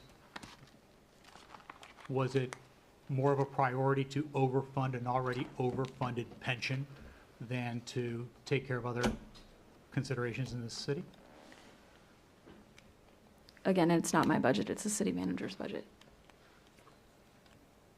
Definitely a question that I would have coming up into the budget conversations, because we had $1.1 million to overfund an already overfunded pension, but we didn't have $1 million to clear out creeks and ponds, which was a priority of everybody up here, at least in the time that we've been discussing. And to be clear, the 2024 budget was put together before I was hired. And one quick question, just for my own understanding. I understand you have regular conversations with my colleagues. And some of my colleagues have said that you've mentioned that if money was moved, in other words, based on the money we have, so I'm looking at audited figures, that if money was moved, we would have some kind of deficit in the general fund. Would that be an accurate statement, that we would go into a deficit? I don't believe I've ever made a statement about being in a deficit. The only conversations I've had were very similar to what Ron stated, that it might not be prudent fiscally, that it could be a potential Band-Aid, which I believe I spoke up here to the dais previously. So you've never made the statement to any commissioner that we would go into a deficit? Correct. So if any commissioner said that, that would not be true, Correct. even if on camera? The words were deferred maintenance, actually, and that would cause us to be in a deficit. That was my words. Is there, let's stick with the audit, and once again, questions about the audit. Personal attacks are, wherever they're coming from. Well, it's not a personal attack. It's there was a misstatement, a misrepresentation of facts and of the truth by Commissioner Resnick on television, and he made a statement that there would be a deficit. He didn't clarify which deficit it would be. I was hoping that the finance director may have clarified what kind of deficit, but she says that no deficit would have occurred. And I just want to make sure that the public is well aware that we are throwing out a lot of accounting terms as a weapon when most likely the person making the accounting statements doesn't even know how to define them. So I just wanted to make sure that that was clear and on the record. Can we move on?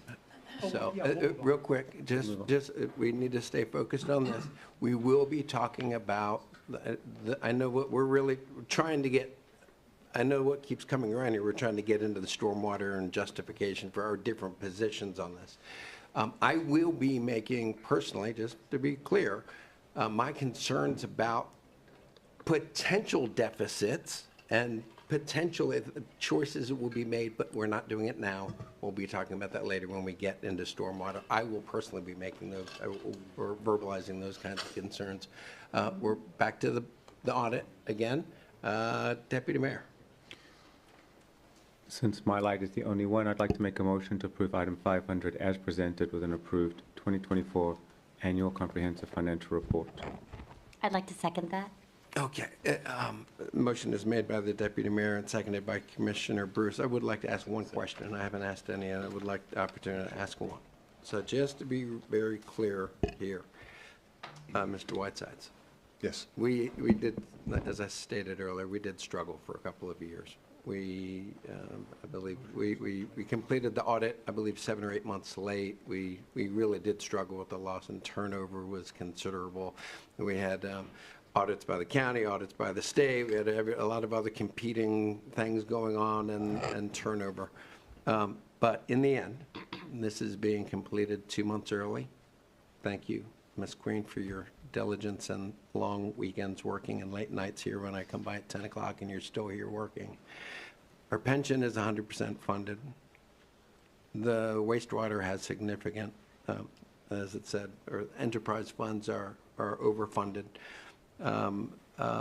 Contingencies, or particularly things like a hurricane, if we happen to get a windstorm, the type of Charlie, or at the same time as a hurricane with the water, the same as Ian, this isn't a if it's going to happen, it's when it happens. With the reserves and in our current financial position, are we in a position to weather a storm, hurricane, or other disaster? And does our city appear to be sound and in good, solid fiscal shape? And are we in a position to weather storms such as those? Well, as I've said, from what we can discern from the financial statements, cash in the bank, revenues in excess of expenditures, yes, the city is in good financial condition. We know that there are costs that are not reflected in the financial statements that the city has facing it, that you all are all aware of.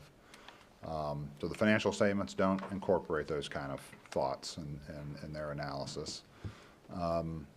But from what I can see of your financial condition relative to cities in Florida, I would never say that a coastal community had enough money to weather any storm, because they can be utterly devastating, of course. But I think for an inland community, you have, yes, appropriate levels of fund balance. You're in good financial condition. Yeah.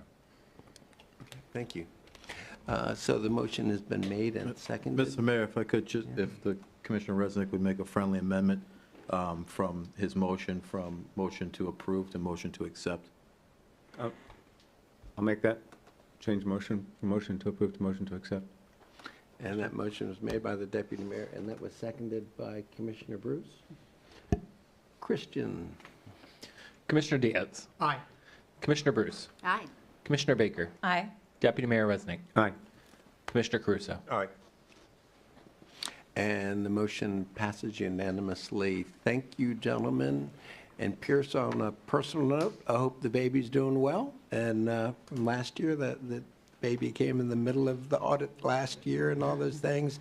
We genuinely appreciate the work that you and your team do, all of you. Thanks. Thank you very much. We'll start all this up sooner than Holly wants to think about, but the next one's right around the corner. But hey, we are 2 months early as opposed to 7 months late. Very true. That to me is that's a Huge win. Huge win. Thank you. All right. That then brings us to item 501, and discussion and possible action, transfer from general fund to stormwater enterprise fund. Okay, before, but that's okay, Commissioner Diaz, I'll let you, that you asked that this be put on, so I'll let you. Well, the math is simple. We've already had a discussion on what our numbers look like as of the end of the year. We have money there. We know what we know what kind of revenue any revenue enhancing activity would have, which would not be today money, it would be future money. That doesn't mean we can't have a robust discussion about future money, but at this time, my concern was when the topic came up, which was why don't we spend the money today? We're having one conversation after another in our community that creeks aren't being cleared fast enough, ponds aren't being cleared fast enough, and then the conversation somehow becomes we don't have the money. My reading of the documents were that we did have the money, so I was shocked. It literally shocked the conscience that we were asking for a tax increase. And I mean, I know we're not discussing today the tax increase, but keep in mind, in my side of town, a $30 water bill goes up by 16%. In other parts of town, a $200 water bill only goes up 2.5%. So we are disproportionately affecting the least able amongst us by raising their monthly bill 16.67% if it was just a basic water bill. The reality is that you're having the poorest residents, if you will, subsidizing the wealthier residents at that point. However, we have the money. If we need the money, my bigger concern would be, let's move the money now. Let's go ahead. We've got 30 days till hurricane season. Obviously, we're not going to exhaust that in the next 30 days, but let's go ahead and put robust controls on that $1 million to make sure that it is being spent specifically for the use of the clearing of the creeks and the clearing of the ponds and everything else that we're doing. We are spending that money now. If you look at the fund balances and the way that the fund transfers are, more than half of the money that comes in from tax collections into the stormwater fund, more than half of it is being spent in administrative and all sorts of other things other than the proverbial, shovel in the ground, to clear out creeks and ponds. We've all said over and over and over again ad nauseum, not only last year during campaign time, but we have since we've all been seated as a body that we need to clear these creeks, we need to clear these ponds. Well, I'm proposing $1 million today with oversight. Okay, so we know that the money's being spent specifically for what it is intended to be spent on, which is clearing creeks, dealing with ponds, and we can have a robust pond conversation and creek conversation, which is completely separate. But right now, my concern is life and property. Life and property, $1 million today to protect life and property, not an $80,000 recurring revenue stream that doesn't start till August. We're pretty much 2/3 of the way done with hurricane season by the time the first $80,000 comes in. So if we are legitimately serious, and that's ultimately what this conversation becomes, because the money's there, so it becomes a conversation of priorities. Where are our priorities? Where would we rather spend the money? If we have money in general, okay, so one giant pot, and we say, hey, we would rather spend money on this than on stormwater. So for example, I brought up a point that we spend money on promotional items. Well, I received this beautiful metal cup after I got elected, and it says City of Winter Springs. It's really nice. It's a great cup. I love it, okay? But this is what we prioritized instead of clearing creeks and clearing ponds. That's the reality. I mean, we have to just come up with the reality of what we are asking our residents to do. You're asking residents in my district, and I was elected citywide, but still, I represent a district. You're asking the average resident to go up 16% in my district, while in other areas, they might only be going up 2%.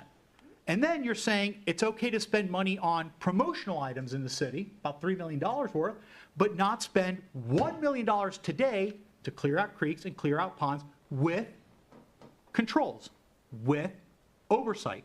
I would like to, and my suggestion would be, and obviously we're going to have a conversation about it, my suggestion is let's move the $1 million now.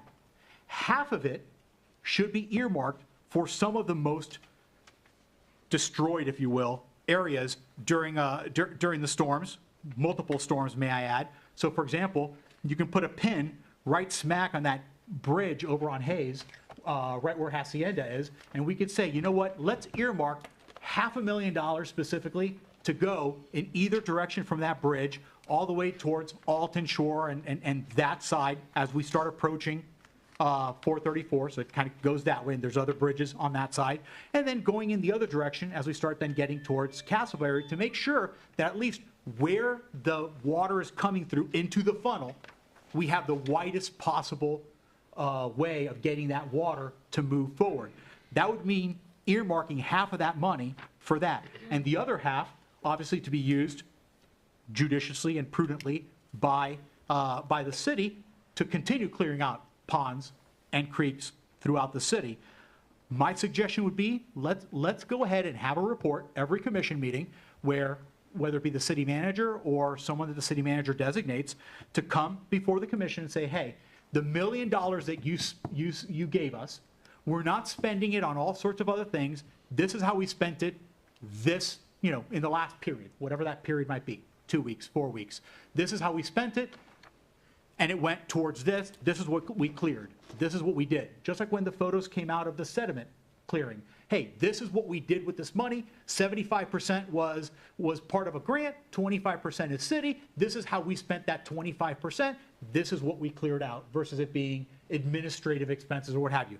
I'm talking about spending $1 million today, not a revenue stream of $80,000 starting in August, $1 million today to clear creeks, clear ponds, get the job done with controls, so we have oversight over that money, and then we can have the discussion.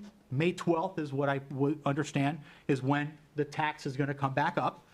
We can have the conversation then, but at least we got the job started now, today, not in August, when we get $80,000, which if you only have a couple $100,000 at the end of last year in that particular fund, my $1 million, kind of is going to move the needle very quickly. And I think that the residents of Hacienda, I think the residents that live along Hayes, my street on Silver Creek, Alton Shore, the entire area will appreciate also seeing that the city is putting some attention in that side of town as well. So my motion is very simple, or my suggestion is very simple here that we have on the agenda, which is to move the $1 million today. We have the money. It's been proven we have the money. Many of you even asked the questions, and we were told we have the money and we can move the money. I know in the last commission meeting there was some concern over if we needed to make cuts. Clearly, we don't even have to make any cuts to services to be able to do this. So we're able to still continue spending whatever version of largesse we have. We all have different degrees of how we like to spend the money. Move the $1 million, and then we can have the budget conversations, which again, we'll have the budget conversations. We're going to bring this topic back up so we can go ahead and say, okay, our city's priority is life and property. Our city's priority is stormwater, and we'll have that conversation in the budget, and we'll be able to mark that in the budget at its appropriate time. So we're going to have the cuts conversation. I can assure you of that, because obviously I've earmarked a good $10 million worth of very worthwhile cuts to the budget, and we'll have that conversation. That's not the conversation for today, and I do appreciate the willingness of my colleagues to want to have that conversation because it's important. But let's move the $1 million today. Let's get this thing done. Okay, and Commissioner Baker. I have just a couple of questions for Commissioner Diaz, actually. Where are you getting the numbers on the new water bill that some people are paying 16% and others are paying 2%? My water bill is about $40, and that's only because I take really long showers. But where are you getting the percentage? because everyone was raised at the same percentage. No, they're not. They're raised at a dollar amount. So if you take. For what? If you take a $30 water bill and make it $35, you've raised 16.67% of their water bill. If you have $30 in the bank and you have $35 at the end of the year, you got 16.67% interest on your money. Okay, I don't think you're answering my question. Okay. My question is, previous dais voted to increase our water bill for wastewater by 18% one year, 17% the next year, and somewhere around 7 to 9% the following 3 years. That's across the board. That is not 2% at one house and 16% at another house. Well, it is a fixed amount that we're talking about. So it is. Where are you talking about a fixed amount? Because it is not a fixed amount. It is a $5 fixed increase. That's stormwater. Right, and we're talking about stormwater. Okay, so I'm talking about stormwater. Yep. Okay. My water bill includes a stormwater fee. It does, Right. but I was questioning where you were getting those percentages. Yeah, basically, if you take your bill and you add the money, someone with the smallest bill is being asked to increase anywhere between 15% and higher, depending on how their water usage is. Other folks that have $200, $300, $400 water bills, which I've heard online, folks talking about $300 water bills. Keep in mind, 300 to 305 is a very small difference. But for someone that is on a fixed income, it's not 1.67% as it would be if you have a $300 water bill. It would be 16.67% if you have a $30 water bill. And you know what? I mean, we can have a conversation on the tax itself when it comes up.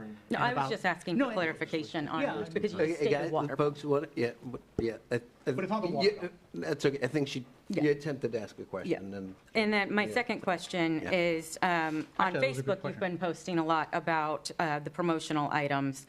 And in a couple posts, or at least one post, I saw that you mentioned $3 million in trinkets. I would like to know where you got that number, because the 24-25 budget is $0. The previous year is $136,000. Previous year from that is $47,000. So where is this $3 million coming from? They're being allocated using different funds. 5% of our city budget. We have a $60 million budget. You're saying 5% goes over to the cups years. and trinkets. So you call it's like over a 20-year period, or is it over like 1 year? Over the last few years, I have financial data showing that we have spent money. And for example, we actually build it into our contracts. So for example, when our contractors come out to the events and they're giving away trinkets, they're required to have those events and are required to participate in those events and provide that. So that's built into their contract as well. Yeah, that's okay. If there's no one else, actually, boy, the term intellectual dishonesty, there's a reminder I do have here. one more thing. Okay, just- if you do. Yeah, sorry, for the stormwater fund, because I do agree that, that we should fund it probably immediately. I do agree with that. We have a deficit of around $500,000, $600,000 every year in that fund. I think it's not sustainable to continue to move it every year. But do you know why we have the Wait, let the lady finish. Hold on. We have the deficit because we have storms, we have clear out, we have things that have to happen. We have personnel, we have all of the operating expenses that go into stormwater. So the way a stormwater utility fund is set up is an enterprise fund that's supposed to be self-sustainable. We have failed our residents to sustain that fund.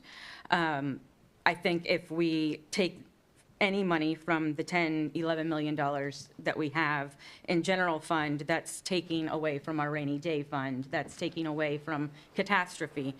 I'm not in disagreement that we should take some money and put it towards this to get it fully funded immediately and then stay ahead of it, because maintenance is priority. We have to stay ahead of these storms. I don't think it's an either or, is the statement I wanted to make. And you're absolutely right, Commissioner. In fact, I'm responding to her statement that she made while looking at me. You know what, Commissioner Resnick, please, take it down a notch, okay? Please. She asked a question, I'm going to go ahead and address that.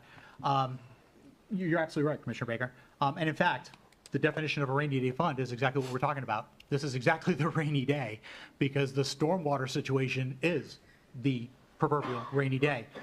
You're right about the enterprise fund. An enterprise fund should be self-sustaining. Now, the reason it is not self-sustaining is because more than half of that money is going in all sorts of administrative costs other than what it should be doing.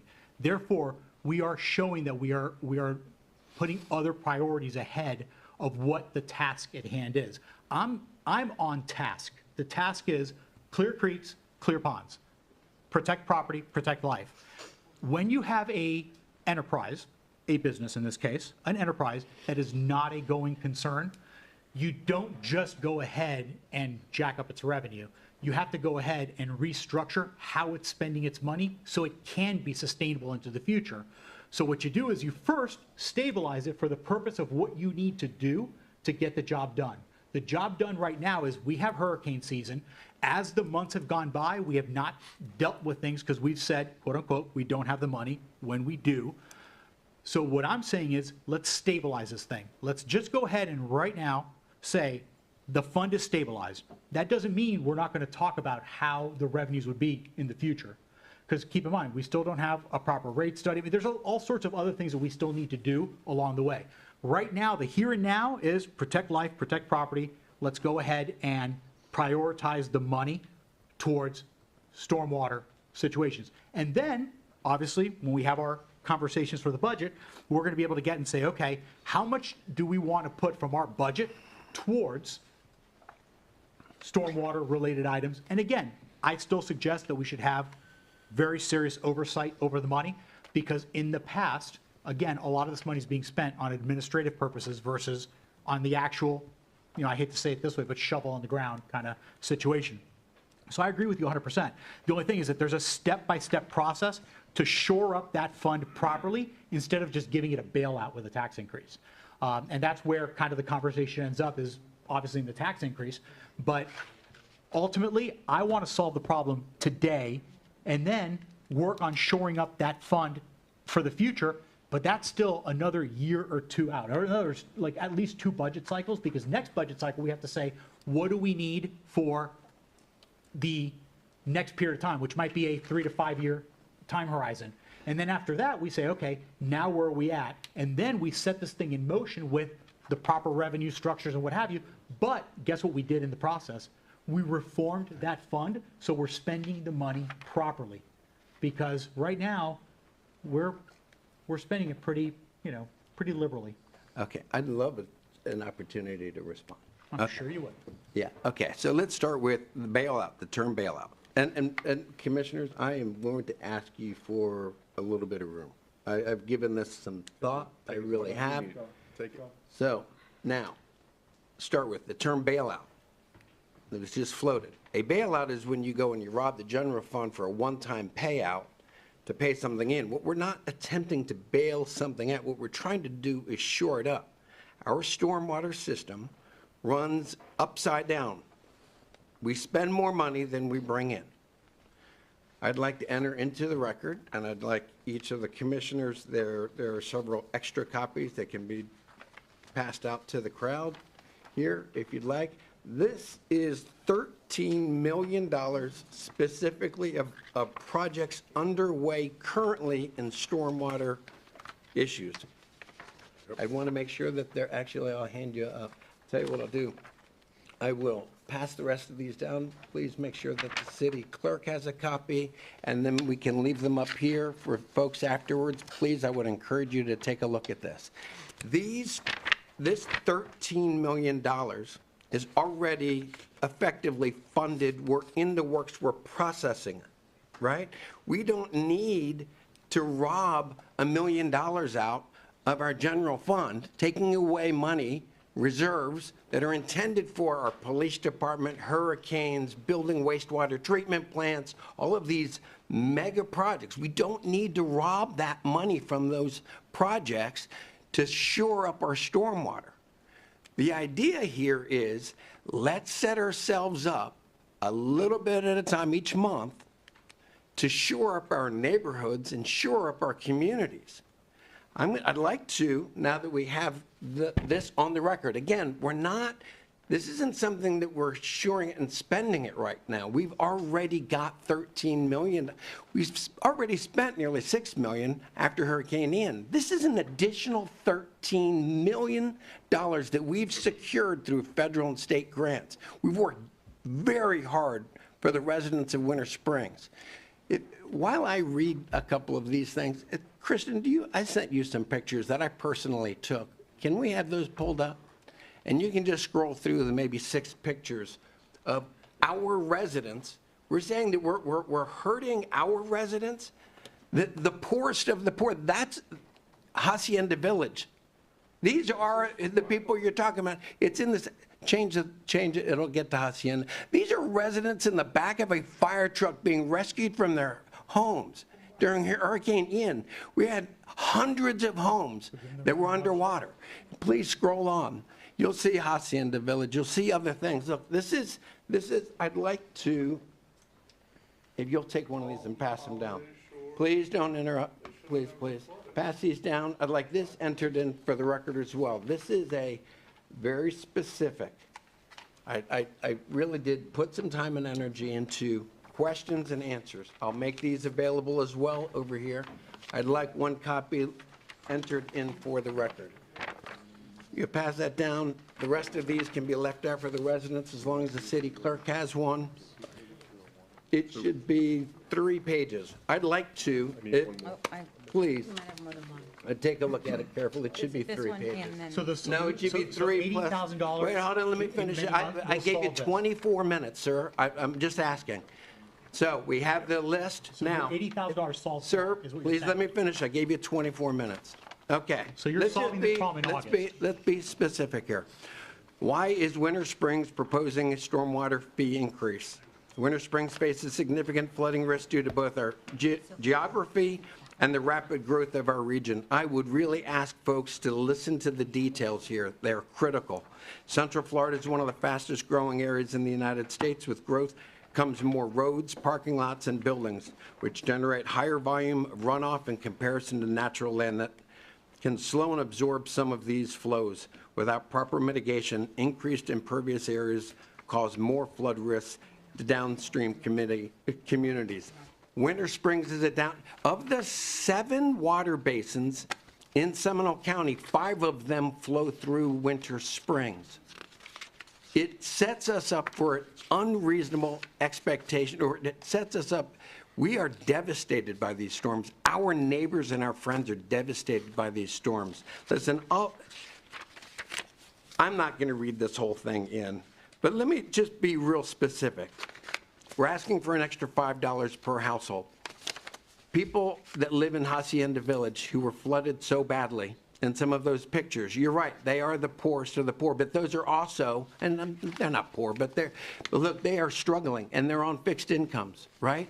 But what we're saying here, quite frankly, is that the residents of Tuscaloosa, like myself, that did not suffer any, were willing to pay more money so that those residents in Hacienda Village don't have to have their homes rebuilt for the 3rd time or 4th time. Let's be realistic. Winter Springs is proposing a $10 rate. About, I don't know, a third, I'd say, don't hold me to that, will actually end up paying $7.50 because they get a 25% reduction. There's a lot of people that will pay significantly less, right? Castleberry charges $9.75 a month. Oviedo charges $15 a month. Winter Park charges $23.50 a month per household. Orlando charges $27 per month per household. And that is, even though they charge more, they don't face the same challenges we do. We have not raised these fees, as Lee had said, in over 20 years. Ms. Wiseman, excuse me. We know why oops. Well, I think I did. Printed the same page, I think. I didn't print right, huh? Okay. I would. We'll figure it out. Yeah, we'll figure it out. Listen, folks. There's a, I'll bring it back. I'll have it. Oh, give me that. Yeah, that's the one. Look, I'm just going to hit on a couple of other ones. Why not use the general fund or cash reserves? I've already made it very abundantly clear. We don't need the money right now. We need to shore up the program, not give it a quick infusion of cash. A quick infusion of cash isn't going to do anything. We're going to get our wastewater treatment plants built, but stormwater will be an issue this community faces for decades. We've got to start thinking long-term. This has nothing to do with this year. We already have over $13 million of projects ongoing, funded. We need to start shoring up for the long term. What happens later? Look, we already have the lowest property. People are saying we're not being fiscally responsible. We have the lowest property tax rate, or one of the lowest in 7 counties. We have the smallest government. We're doing all the right things. By not spending money out of those reserves, right? Our bond default rating just went to AAA because we have those reserves. Our credit rating is a AA+ because we have those reserves. We secured SRF funds at 1.5–2% interest for $100 million wastewater treatment plants because we have these deep reserves. When that hurricane comes, when it comes, like the gentleman was talking about seaside communities, we have the resources to protect and rebuild. It's not if it's going to happen, it's when it's going to happen. We cannot play these games on semantics. Look, I'll leave these out. Let me be real clear. And sir, I want to, I didn't want to, but I think I don't have a choice. I'd like to read something into the record. I think it's important that everyone understands what's going on here. Sir, your letter to the editor to the Sanford Herald, it came out today, very short, but I'd like to read it. I think it shows a mentality of what we're stuck on the shtick. We're stuck on this reverberation of a thing. But the truth is we have a government to run. We have neighbors to provide for and to protect. This is a letter to the editor.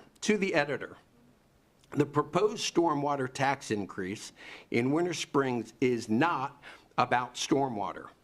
It's about a city government that spends without restraint, hides behind bureaucracy, and expects taxpayers to cover the tab without question. This isn't a budget fix. It's a symptom of a deeper problem, a symptom in which unelected staff drive the agenda and elected commissioners rubber stamp it out of habit, fear, or convenience. When the voters speak, they're ignored. When one commissioner resists, he's outvoted. When the public asks for accountability, they're told to pay more. This is not about one fee. It's about a culture of government first, taxpayer last decision-making, and a municipal structure that no longer answers to the people who fund it. Winter Springs doesn't need a tax increase. It needs a reckoning. This is signed by Commissioner Paul Diaz of the City of Winter Springs. I am telling you, we've got a government to run. This has gone so far out of, look, I'm a conservative guy. I believe in fiscal responsibility, but this has gotten into just absolute chaos. Mm-hmm. We've got important work to do. Let's stay focused. Stop wasting all of this time on nonsense and get the job done for those residents, the hundreds of residents that were homeless after Hurricane Ian. We've got to get this work done. It's incredible that we're going to continue going round and round and talking about hyperbole kind of stuff. The money's already there. We don't need the one-time fix. I'll end it at that. This has nothing to do with the issue to take the money out one time. Nothing to do with the issue. We need to shore up this fund. We need to continue to serve our residents and do better. That's all I have to say. I will put this out. I will ensure that this is that I've got like 10, it specifically asks 10 questions, gives 10 specific answers, and I'll leave it out for folks. Commissioner. Mayor, I want to thank you for this, and I think maybe we should put this online and give it to all the residents and let them see this, because this is what it means to come into City Hall and meet with staff and do the work. Just like I've done with, all the work I've done on wastewater, I see you've done a lot with this, and I appreciate this. Thank you. Anyone else? I do apologize that I kind of mixed this up. I printed it off real quick. You're good. All right. And I won't read it. I'm just saying, has the city been fiscally responsible? What will the additional funds be used for? It specifically says, how long has it been since the last rate increase? What happens if we don't raise the fee? And it does very specifically itemize why not use the general fund or cash revenues, and why that is just simply not a responsible reaction. So, Mayor? yes, please. All right. City Manager, question for you. It was brought up that this would not start till August or September. If we were to approve this May 12th, when would it start? I would say by the July when we get on the billing. I think we originally were looking at possibly June, but the delay in the requirement because of the commercial impact. Okay. But it'll take a little bit of time, as we've talked about before, to see some of the revenue. As was noted, again, this revenue that's being proposed is just enough to really cover the structural deficit, and I'll use the word structural because that's what we have. When you're coming into a budget that is the revenues aren't meeting our current operations, there's no conversation about a one-time influx to deal with other projects, because we're still going to have to transfer money in to deal with the shortage of revenue that we're going to have with regards to our existing FY25 budget. Thank you. All right. So words such as proverbial rainy day, money not doing its job, spending liberally intrigue me. Where to start? I'm going to start with Ms. Benton. She came up here and she said she's been coming here, and I believe you started coming around 2012-13 to commission meetings. And in those commission meetings, we had many a conversation about things that were going on in the city. But one of the things that were discussed, and Commissioner Miller, I think he left, was very clear in what he said, which was very true. Raise taxes in Winter Springs, raise fees in Winter Springs, get removed. At that time, we were coming out of a recession. The term zero-based budgeting was being used. We were counting paper clips. We worked with the police, different police chief, but police chief is here now. You probably remember some of these conversations. Do more with less. I don't know if Holly was here at the time, but some of the police department will know this, others will know this. More with less was the mantra in City Hall. The problem with more with less is it doesn't exist anymore. That was done, it was used, it's unhealthy. People leave us. So from 2012 to 2017, we talked behind the scenes about what we needed to do, but we didn't do it. And I'm one of those people because I sat up here. But part of the problem was we put money away in what would be rainy day funds and spent them where we could, when we could. And at this, in between 2012 and 2017, we did have a commissioner get elected. And it was very difficult to work with that person because they worked tirelessly to say everything was broken, everything was wrong, and pushed us even further to no money being spent. And I'm specific about 2017 because that's when we got stuck with a hurricane. That was the first time all the creeks flooded significantly. The city woke up, at least I thought it did. We were alerted to a lot of the problems that we were told. We hired a consultant. We knew that year that we had to start clearing the creeks, and we did not. I've said this the last meeting as well. We had an agreement with Hacienda Village that we would help them and work with them, and with 25-75 agreement. We paid the 75, they paid the 25. and we still didn't clear the creeks. We still didn't fix the people in Alton, Lido, in that area back there, Holiday, etc. We just did the bare minimum to scrape by. And the commission that was up here was more worried about development, and I don't disagree with them, but they were more worried about development than stormwater. They were more worried about showboating. I don't think it was all of them, it's just one in particular, but that's fine. We also had a city manager at the time that was cut.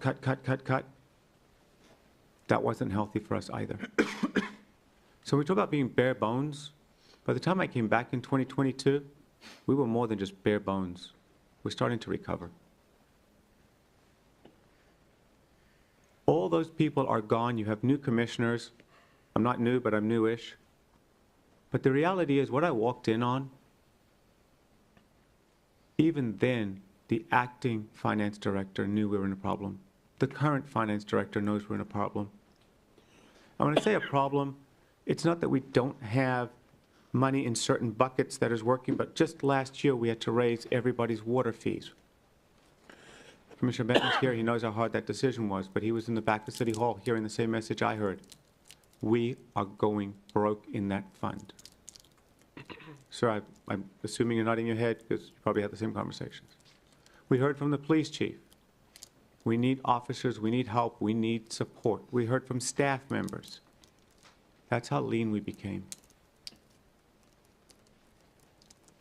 Now, we are out there doing work on a stormwater survey. It should have gone run concurrently with the other survey. It did not, for whatever reason. It's going to not be finished until the end of the summer, results by December. It'll be next year before we get started with it. We get a hurricane this year without the right money in there, like the gentleman said earlier, I hope you don't. I hope we don't. We need to stop the deferred maintenance. The more you defer maintenance, whether it's in your house, stop putting oil changes in your car and see what that's going to do for you. You got a broken window, don't bother fixing it. Wait for more cracks to occur. Wait for more cracks to occur and then see what happens. The police will be coming because of broken window syndrome. While you're at it, don't take care of your marriage. Don't spend time on it. Please don't. Please ignore your spouse. You'll be single very soon. That's what deferring something does. Stop paying attention to it. So my words aren't specifically, hey, guess what? We can move $1 million here, we could do this, we can do that. It's not we're spending liberally. We haven't spent at all. Now we've got to start doing the right thing. Our future depends on doing the right thing. If doing the right thing gets me voted out, I'm here for 40,000 people. I'm not here for my own preference. But I want to make sure Winter Springs survives the way it's supposed to. The city manager, he comes in, no background of the city, no knowledge of the city. He takes a look at everything. And the first thing he says is, you are very short-staffed. You have no stormwater fund. How are we going to fix this? We barely have a water fund. What's going on?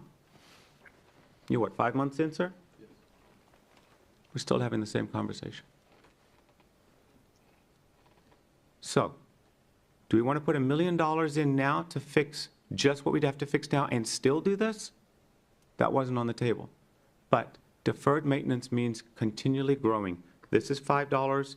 That'll be $60 for the year to do it. Because, Mayor, as you put this thing to us, which I appreciate very much, out of all the projects you put here, looking at you, about 2/3 of them are from federal grants. So out of our $13 million, we're asking the federal government to support us. We don't need that. We need to be self-sustaining for Winter Springs. We used to be. We need to be again. That's where I'm coming from all of this. If you look at Shore Road, Alton Road, Geek Creek Channel, Alton Road, again, we need all of this maintenance to be fixed.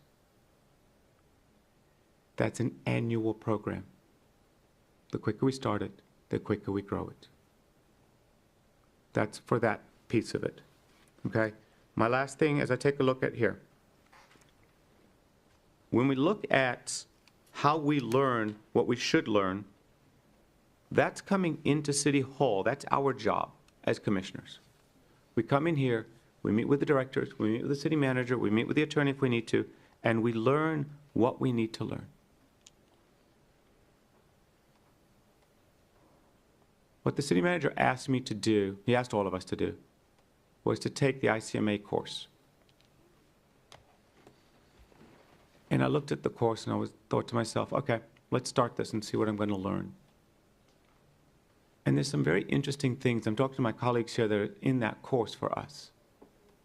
But it definitely differentiates my role in learning, my role in proceeding for what I'm supposed to do as a commissioner. And exactly what I'm sharing with everybody today is because there is clear division between what we're supposed to do, how we're supposed to interact, how we're supposed to be involved with the city manager and with staff.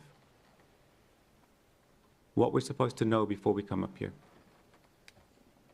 And I'm going to ask everybody here to please make sure you take that course and understand things, because that would come to this conversation. That would come to the last conversation that was up here. And respectfully, as I do have everybody's ear, I can't allow staff to be attacked anymore. And I will stand up for staff if I need to. Thank you, Mayor. And Commissioner Caruso, were you finished? I think my computer went down. City Manager. Mr. Mayor, if I could just add, just for context for those listening, because Commissioner Resnick mentioned, staffing budget, and, I too feel like I come from a fairly fiscally conservative mindset, and not just hiring, and the concept of doing more with less, we're certainly beyond. Just for comparison, because I think it's easy for us to see, the city of Oviedo, next door to us, has 3 times the revenue that we have based on the, based on the actual stormwater rate from an ERU, which is what we're talking about. We're talking about our existing rate at 550. There's at now just with an increase of 15. They also have double the staff. So I'm not really sure where the half of our budget's going to administrative. I mean, those are the people doing the actual work that we're talking about. But just for context, the city of Oviedo, about the same square miles of land. They're about 15,000, 15,000, we're about 14.86. They went to Springs, 15.52 in the city of Oviedo. Population about the same, double the size of staffing. We have 4 people maintaining the entire city of Winter Springs, of boots on the ground folks. That's 3 workers and a foreman to maintain substantially more ponds, creeks, and areas than the city of Oviedo. And arguably much more complex and difficult stormwater infrastructure to deal with because of the growth of Oviedo. They now have a significantly more modern stormwater systems because of the new developments and the developments that have been coming into that city. So just from a staffing alone perspective, which then obviously translates into the revenue that's coming in there and a direct budget driver, I think it's easy for everybody to see Oviedo in our neighboring city and understand and the complexity that we have in everything flowing into the city of Winter Springs. The stormwater with 4 folks, 4 staff members to maintain the entire city's stormwater infrastructure is half of what our neighboring city has. So just to provide a little context to your point on staffing levels. Anyone else in the discussion? In that lively debate? Okay. Well, if there isn't, then we'll end item 501. For this time, now, just for clarification, we are still we were not able to hold a vote on this because of state statutes. We need, this item and the stormwater rate will come back up for discussion and a vote at a future meeting, correct?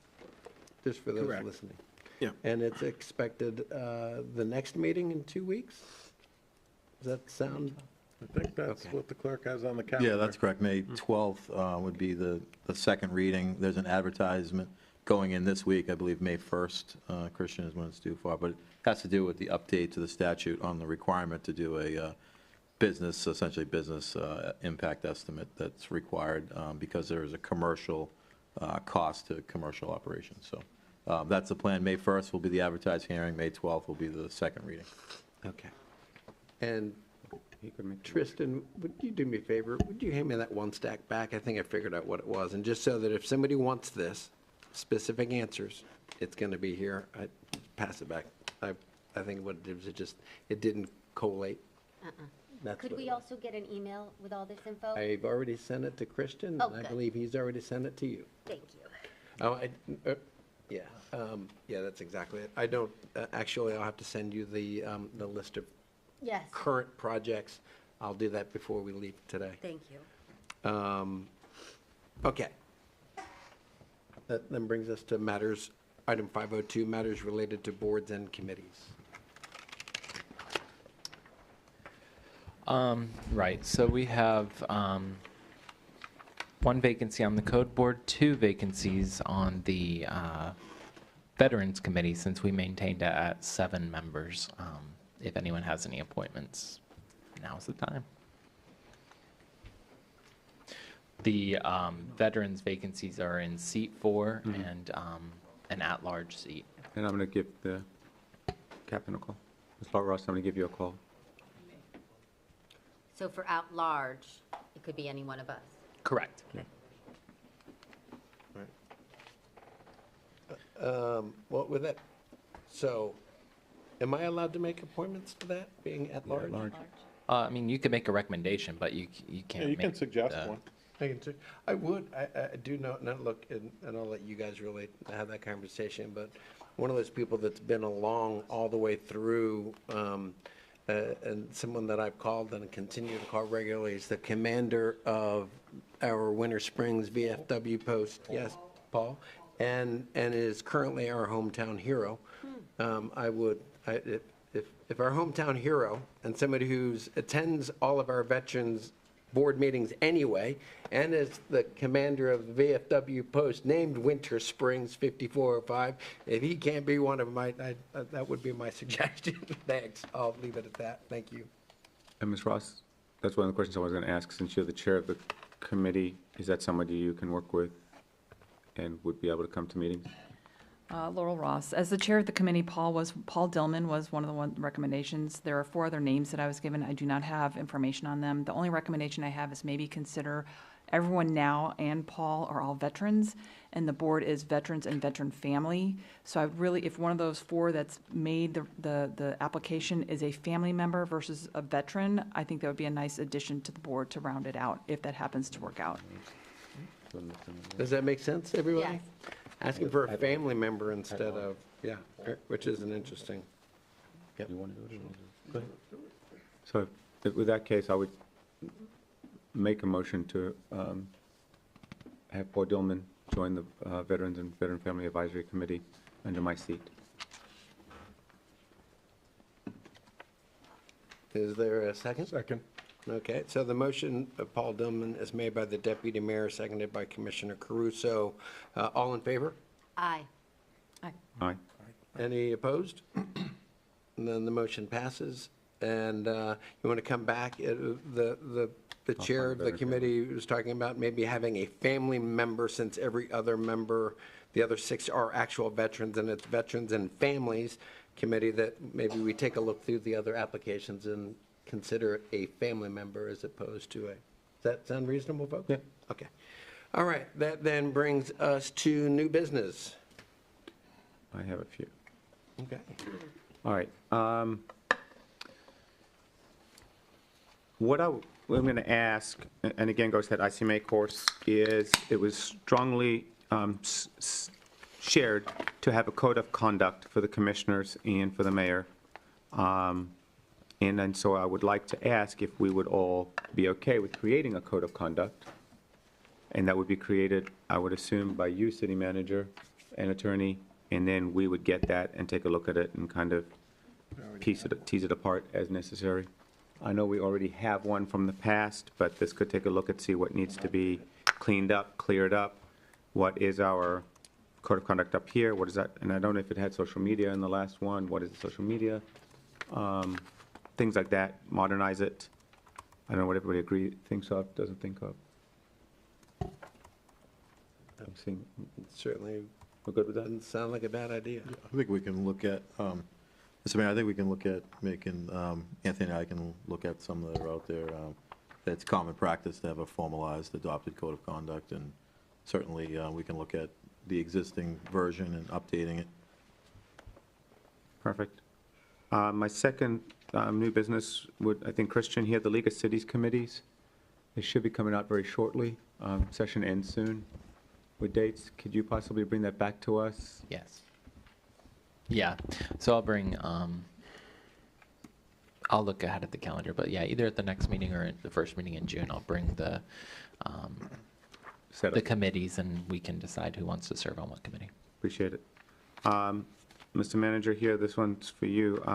The wall in Tuscarora, I was told that it hasn't been taken care of or repaired in a while.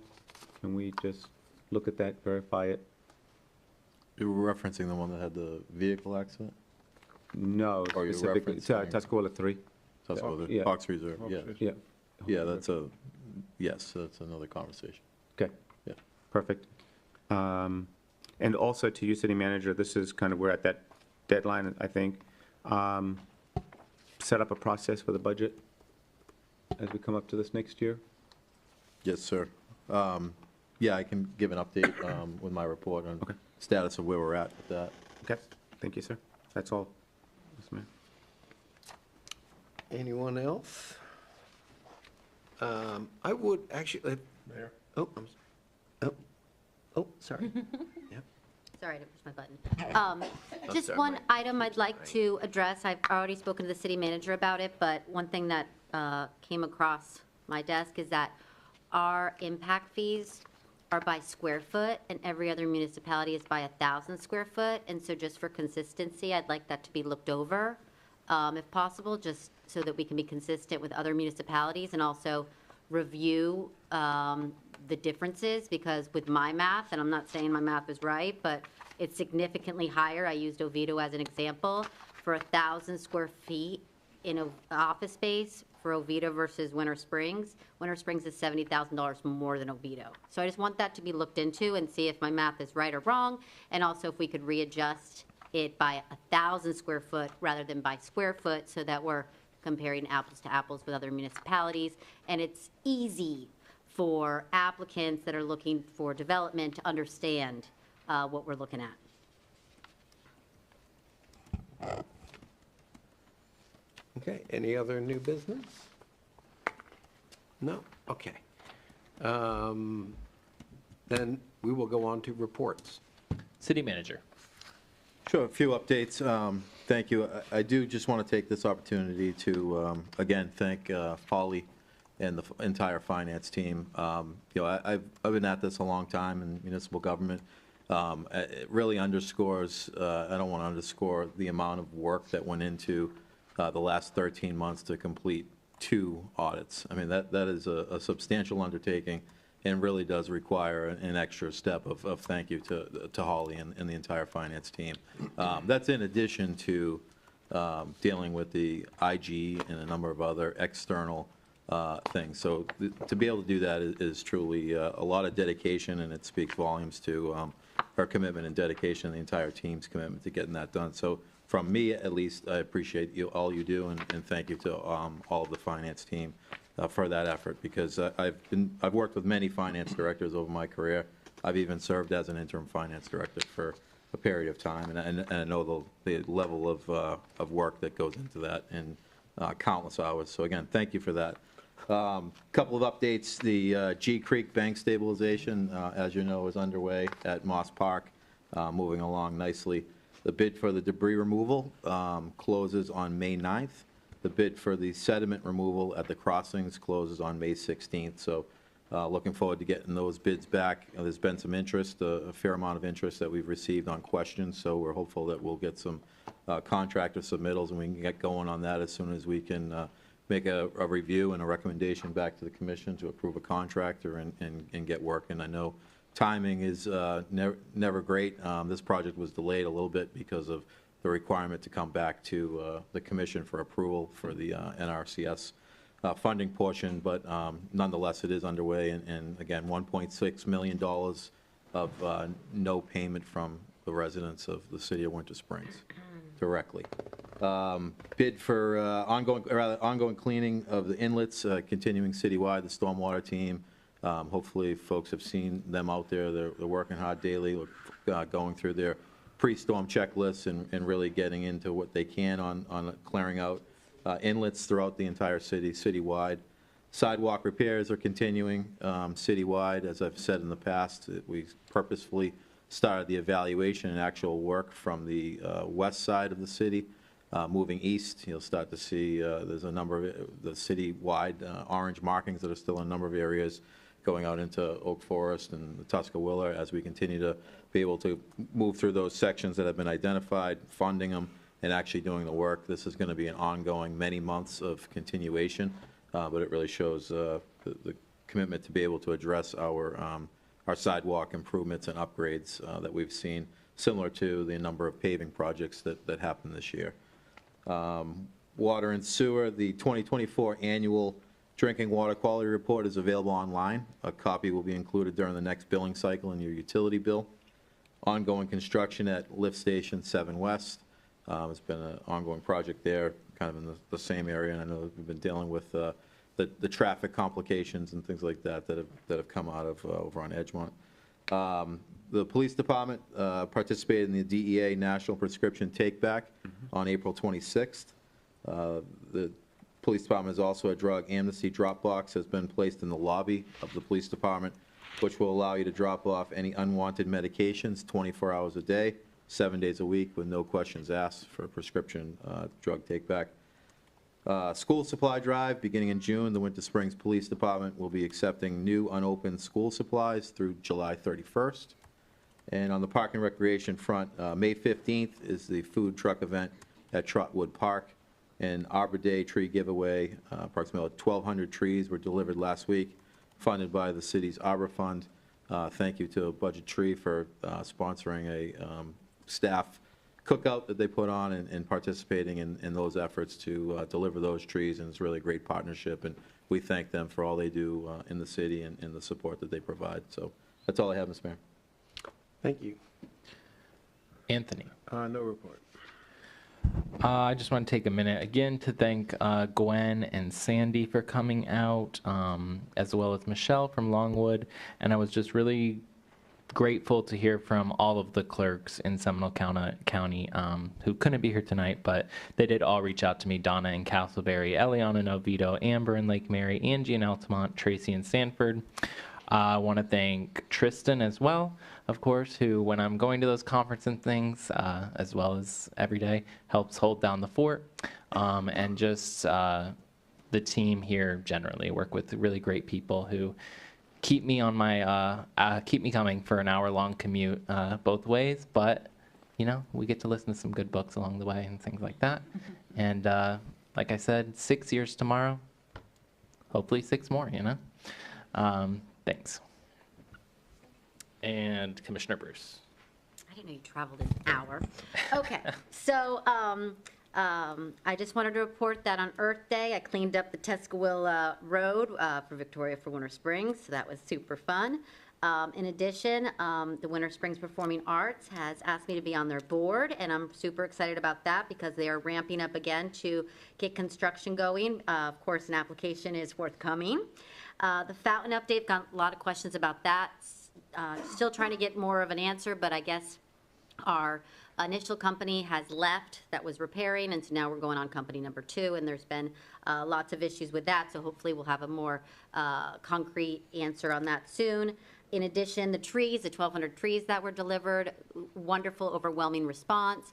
Only recommendation from probably 6 or 7 residents is maybe we have a fruit tree, like a lemon tree in the near future. And then on May 1st at 8 a.m., City Manager Sweet and I are going to Hacienda Village to speak to some of the interested residents that have reached out regarding the creek and just kind of addressing their concerns, letting them know that we are on it and seeing if they have any specific challenges that we need to address. And that's my report. Commissioner Baker. First, I want to say congratulations to you, Christian. Well done. Great. And I also want to thank Holly and her team for getting this together so quickly, turnaround, especially from last year. So I Mr. Resnick brought up the class that we're taking for newly electeds. It's for council and city manager government, and I've completed that, and I've started a second class on my own that is the foundation of local government finance in U.S. municipalities, and it's very in-depth finance class. It's difficult, but it's awesome. And over the weekend, I went to the Oviedo 100-year celebration, which was incredible. And they had a lot of fun vendors and a car show, and they had a lot of fun performers. I couldn't stay the whole time because I also went to a Kids House fundraiser. And if you're not familiar with Kids House, it's an organization in Seminole County that is like a one-stop shop for children who have suffered abuse. So in the past, kids would have to make the report to the police, and then they would have to do another report at the hospital, and then they would have to talk to some kind of therapist, and now this place is basically a one place that they go to and don't have to be reliving that trauma over and over and over. So it's a really good organization. You guys should look into it. I also went out to Oak Forest last week and talked to them about their ponds, and they seem to be pretty excited about Solitude and the contract and seeing some progress, but it's a little slower than they hoped. But they're willing to work with us and continue looking forward to the cleanup of that. That's all I have. Deputy Mayor. All right. So May 12th, which is our next commission meeting, I will not be here. Just let everybody know. Oh, no. So I'm not here for a good reason, and that's because Highlands Elementary School is doing their school play. And their school play this year has been put together by Disney. So they were nominated for Disney, and so both my girls will be at Dr. Phillips performing it on May 12th. So I can't get out of that. Right, got to be a parent, got to be there. It's worth it, it's worth every minute of it, but good work for them, right? So anybody wants to come on May 12th, please come down, watch what Highlands Elementary School has done, put together. If not, May 1st and 2nd, they're also doing it at the elementary school. Okay, great program. And when I say Disney's doing it, Disney has been there with them. They were chosen by Disney. It's a special program. So Disney's actually helped all the kids learn how to do it the Disney way. So it's pretty cool. I too went to the Oviedo 100 event. Thank you, Commissioner Crusoe and Baker, for joining me. It was a great event. They're a very proud city, that's for sure. It was a good time, really good time. A lot of great vendors that were out there, spoke to a lot of people. Yeah. And I was also invited to Kids House. That is, and for anybody who doesn't know where it is, it's literally right outside of Winter Springs. It's off of Ronald Reagan. They've been a good partner in their way of doing things. They've really changed a lot of things. If anybody wants a tour, I know you can call me, call Commissioner Baker, or just call them directly and they'll show you what they do. But for anybody who works with children or been around children and you can get to go here, I think they said 1 in 5 children will be abused, 1 in 3 girls will be abused in their lifetime. So just keep that in mind, and this is a place here in Seminole County that takes care of that. This is, my next one is just something I noticed, City Manager, is Highlands Shepherd Road medians. I know it's hot and everything, but I don't think we've done any turnaround of planting the stuff in the last couple of years. I don't know if we can look at that on the Shepherd Road side. I know we cut some down because they were too big. People couldn't see when they turned out at Seven Oaks, so we're coming up. But as you put plans together for next year, just take a look there. And yep, and the last thing is Arbor Day, especially in the Highlands area. It was very well received. People getting plants and just cheering, so that was good. Great. Commissioner Crusoe. Congratulations again, Christian and Holly and the rest of the city staff here. We appreciate you. You know, you work very hard, and I appreciate the time that everyone gives me and everyone else here that actually comes in and meets with you and learns about city business, and that's very important when you're sitting up here. Also, I attended the Oviedo 100 Years as well. It was a fun event. They have a lot going on. I like the three guys walking around in the red, white, and blue that we took a picture with. That was really cool. They have a lot going on there, and I really like Oviedo. They're a good city, and that's all I have. Oh, yeah, that's right. I attended Mustard Seed. That's also it's a organization pretty much similar to the Children's House, right? Food bank. Yeah, it's food bank, and they do a lot for the. Yep, I do furniture, clothing, food for the people in need, and that's a good organization. Thank you. That's it. Mayor. All right, so let's see. Oh, do you need a mulligan? Yeah, me and then the commissioner. So first, knocked out ethics training for 2020, I guess for the next year. Yeah, for 2025. Yep, got that out of the way. It was held in Castleberry. That was great. Nice reminder. You guys can all do it at Florida League of Cities if you want. I kind of Done nice it like to. 3 times this year. I know, you gotta Christian tells me I don't need to do it again. You're right. But I hope everybody had a nice Easter. They had a nice quiet Easter at the McCann household. It was nice, although it did get a lot of work done. Then 2 weeks ago, joined the captain and I believe I heard the number 450 veterans at the County Veterans Annual Luncheon. It has exploded and gotten really, really big. Really a wonderful, great group of people and great speakers. I would like to, I did attend Jim Thompson's funeral. Jim was a friend of the city's. He served on code enforcement. He was everywhere. And it just one more time. We had a really great leader, a gentleman that cared and gave back, and it was a proper send off at St. Stephen's and well attended. I would like to, frankly, Commissioner Diaz, I'd like to commend you. We both attended the IEMO training Friday and Saturday. Very long day, starting at 7:30 in the morning till 4. And I worked at the restaurant night, back down to Disney because it was held on Disney property in a hotel. Commissioner knocked out the IEMO 1 and IEMO 2, knocked it out. I made excuses. I wanted to wait for it to come to Orlando. You got it knocked out in your first few months of being in office. And I've been in office now for 4 years, and I finally finished the second one. I appreciate the work that you put into that. It is a lot of work, but boy, I got to tell you, folks, I strongly recommend those classes.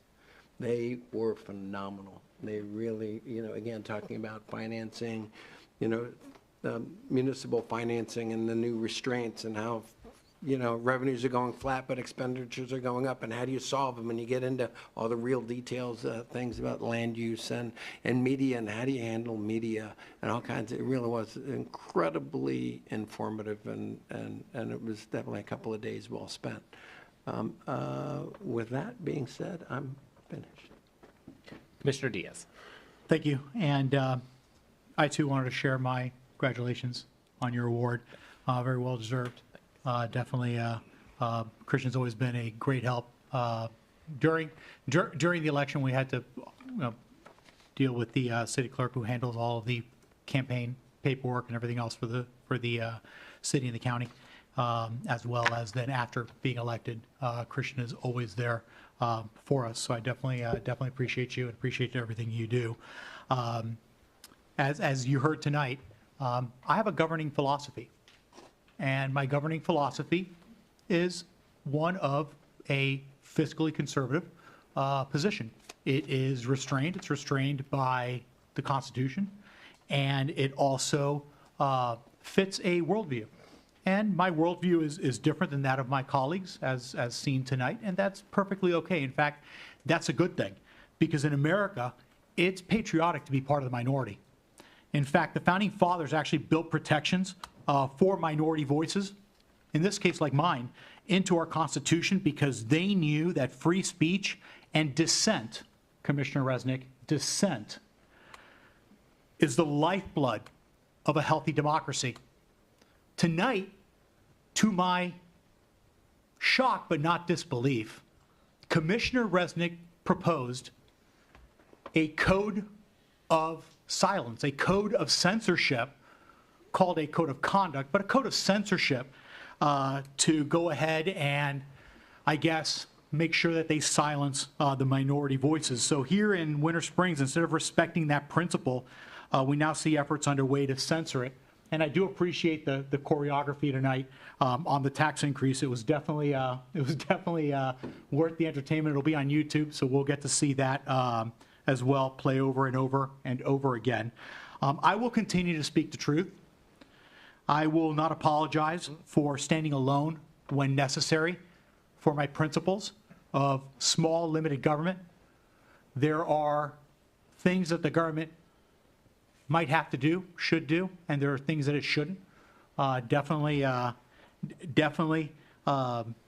we have a lot of things that the government does that shouldn't be doing. Obviously, maybe my colleagues disagree, and that's okay. Again, that's what the most patriotic thing you could do is disagree with each other.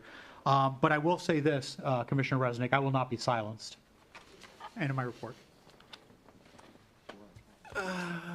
So that brings us to public input.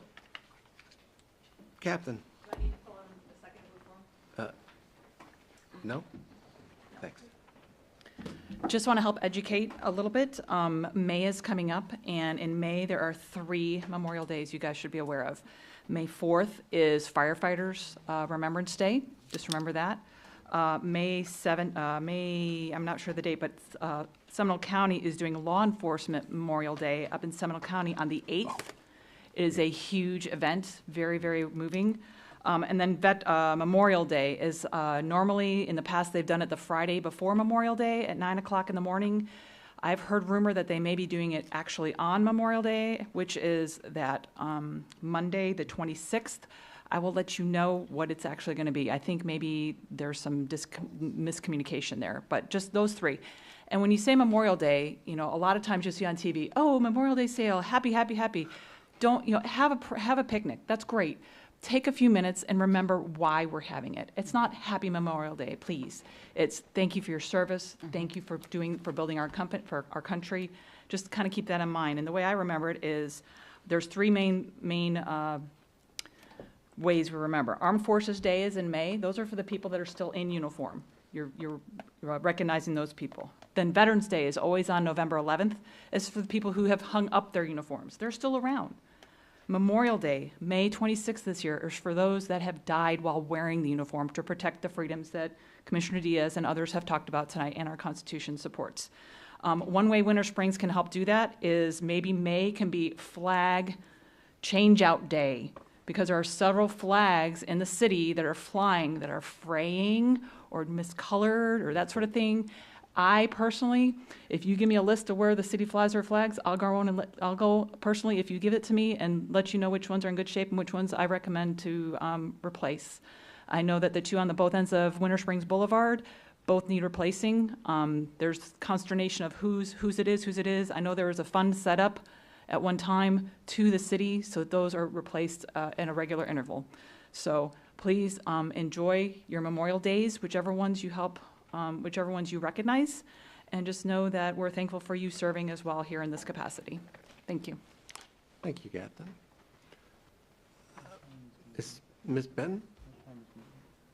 What time is it? For the first responders. You know what, I have it. The May 8th, the sheriff, boy, is that a good one. That really is a powerful, and that is, just for the record, it's for fallen officers of Seminole County. There is one, there was a gentleman who worked for, I believe it was Orlando or Orange County.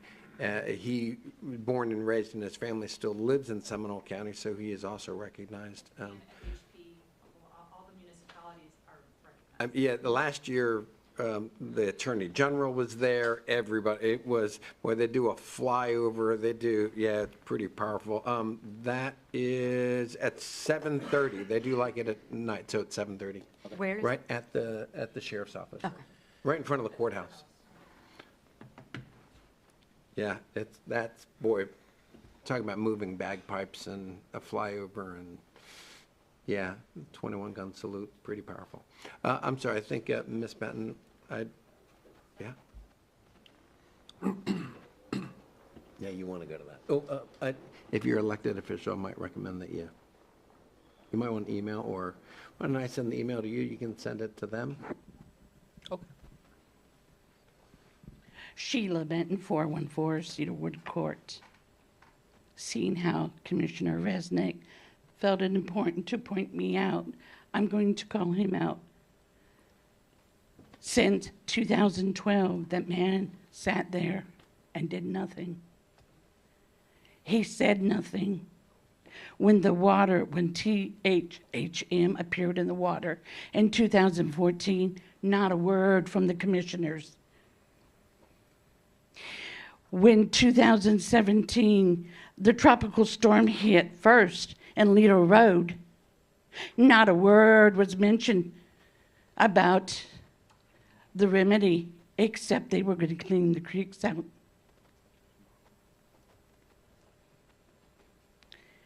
You've been told of the code of conduct that's necessary for you guys.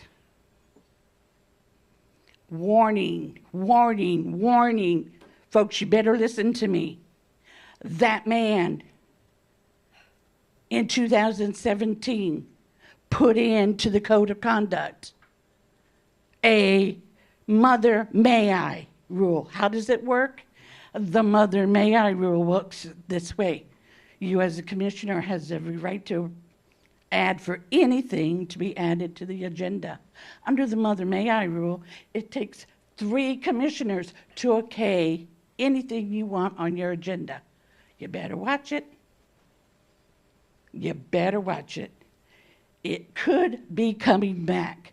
It's a good way to prevent any commissioner who might not have the same agenda as the others from being able to add anything. You think they can do it? You better go back and read some of the minutes. They did it to one. They can do it again. I'm surprised with the okay that this commission has. Y'all have torn people up. You have the right to say to anyone, I don't want to use their services. That's your right. But to attack somebody's employee from that desk, wow, that took a lot.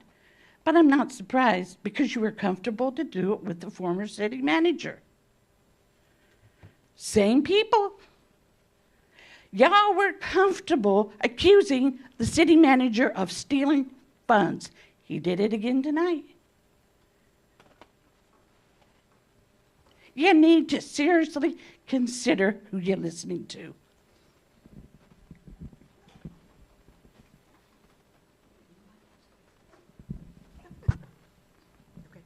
Yeah, perfect. Thank you.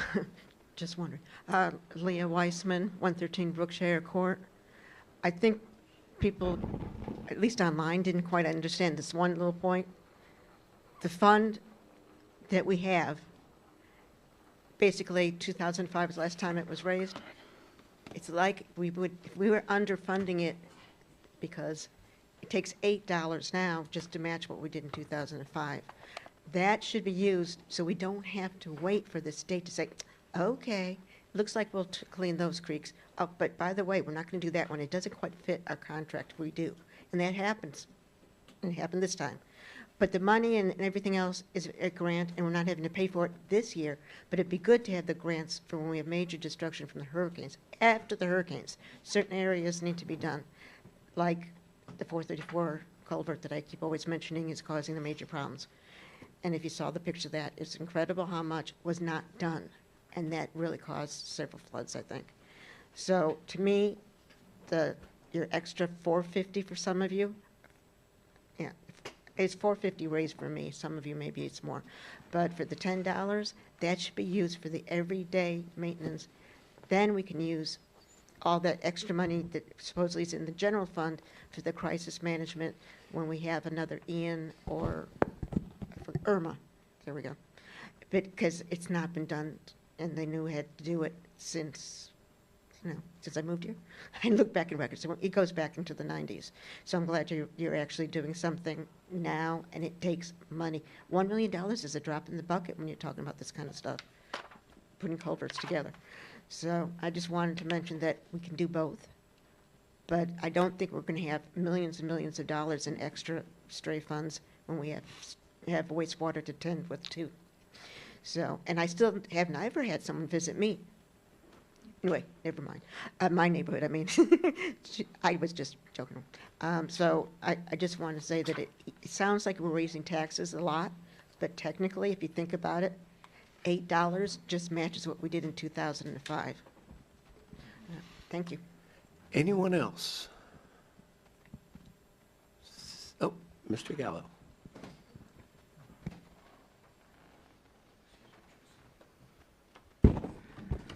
Good evening, everyone. Art Gallo, 199 Nandina Terrace. Thank you all for the hard work that you guys do. I want to start with my first topic is the pension. During the audit, it came up that one of the commissioners stated that we're fully funding or overfunding a pension that's fully funded. So, and for 2024, the pension was 106%. But if you look to the right of that, in 2023, the pension was 89% funded. And although it's not on this chart, you all know that the year before that, it was some other number. And the year before that, some other number. We have to protect our pension. You all know that. We have to fully fund it. You know, people's lives depend on that. So I don't quite understand that point. Like, you all have investments. You're relying on the market. Market goes up and down. There's going to be times when that one year we're at 89%. Anyway, I didn't understand the point. We need to fully fund our pensions. That's a no-brainer. Second point, water rates. I believe, Commissioner Baker, you are absolutely correct to question this 16% versus 2%. I'll tell you why. The water rates are fair to everybody. You're charged by the type of water you use. Reclaimed and potable. You're charged by the size of the water meter that you have at your home or your business. You're charged by how many gallons you use, and the rates change after a certain amount of gallons. So what I did when the last rates came out, and I've been up here once or twice before talking about the same thing, this same little sheet. This is just a compilation of a lot of raw data. I got the rate sheets from the city, plugged in my own numbers. I started in with my April 2024 water bill. I used a little bit more water that month. And my actual bill was $120.33. I plugged in the rates for 25, 26, 27, and 28. And I used the same amount of water. And again, I have reclaimed and potable. So I estimated using the new rate in 25, my bill would be $136.71. And my actual cost was $132.60. So I was pretty close. So, and I went all the way out, and I won't bore you with the numbers, but seeing what my bill would cost all the way out to FY28, which is October 27. And I want to tell you this because the fact that because somebody has a $30 water bill as opposed to somebody with a $100 water bill, the percentage is the same. The percentage is exactly the same. I even did my HOA's water bill, and that's hundreds of dollars, and they have 3 of them. I'm over again. But anyway, the rates affect everybody equally. And this is a good argument for the folks listening for those of you that water your lawns with potable water, irrigation, you use about 50% of your water bill goes on your lawn. So maybe start paying attention, make sure your rain sensors work, stuff like that. And lastly, democracy is hard. And Commissioner Diaz, you're absolutely right. You don't want to be quiet. The only way democracy is going to work is you have to discuss things. And you can't be quiet. I don't think anybody expects anybody to be quiet. I certainly don't. But what I do expect, and I think all of our residents expect, is that we want to be civil and we want to treat each other like the neighbors that we are. We want to be respectful. and we didn't have some of that tonight. So I'm asking you all to be introspective here, and, you know, we're here for the residents of the community, and you all love the community, and that's why we're in the positions that you are. So thank you for your hard work, but let's keep it civil. Thank you very much. Thank you, sir. Anyone else? Then we'll say that was a really good way to end the meeting. Final words are very appropriate. Let's keep it civil. Thank you. Have a good evening. Oh, I do have I organized that. Anyone who wants those facts about that stormwater, I got it.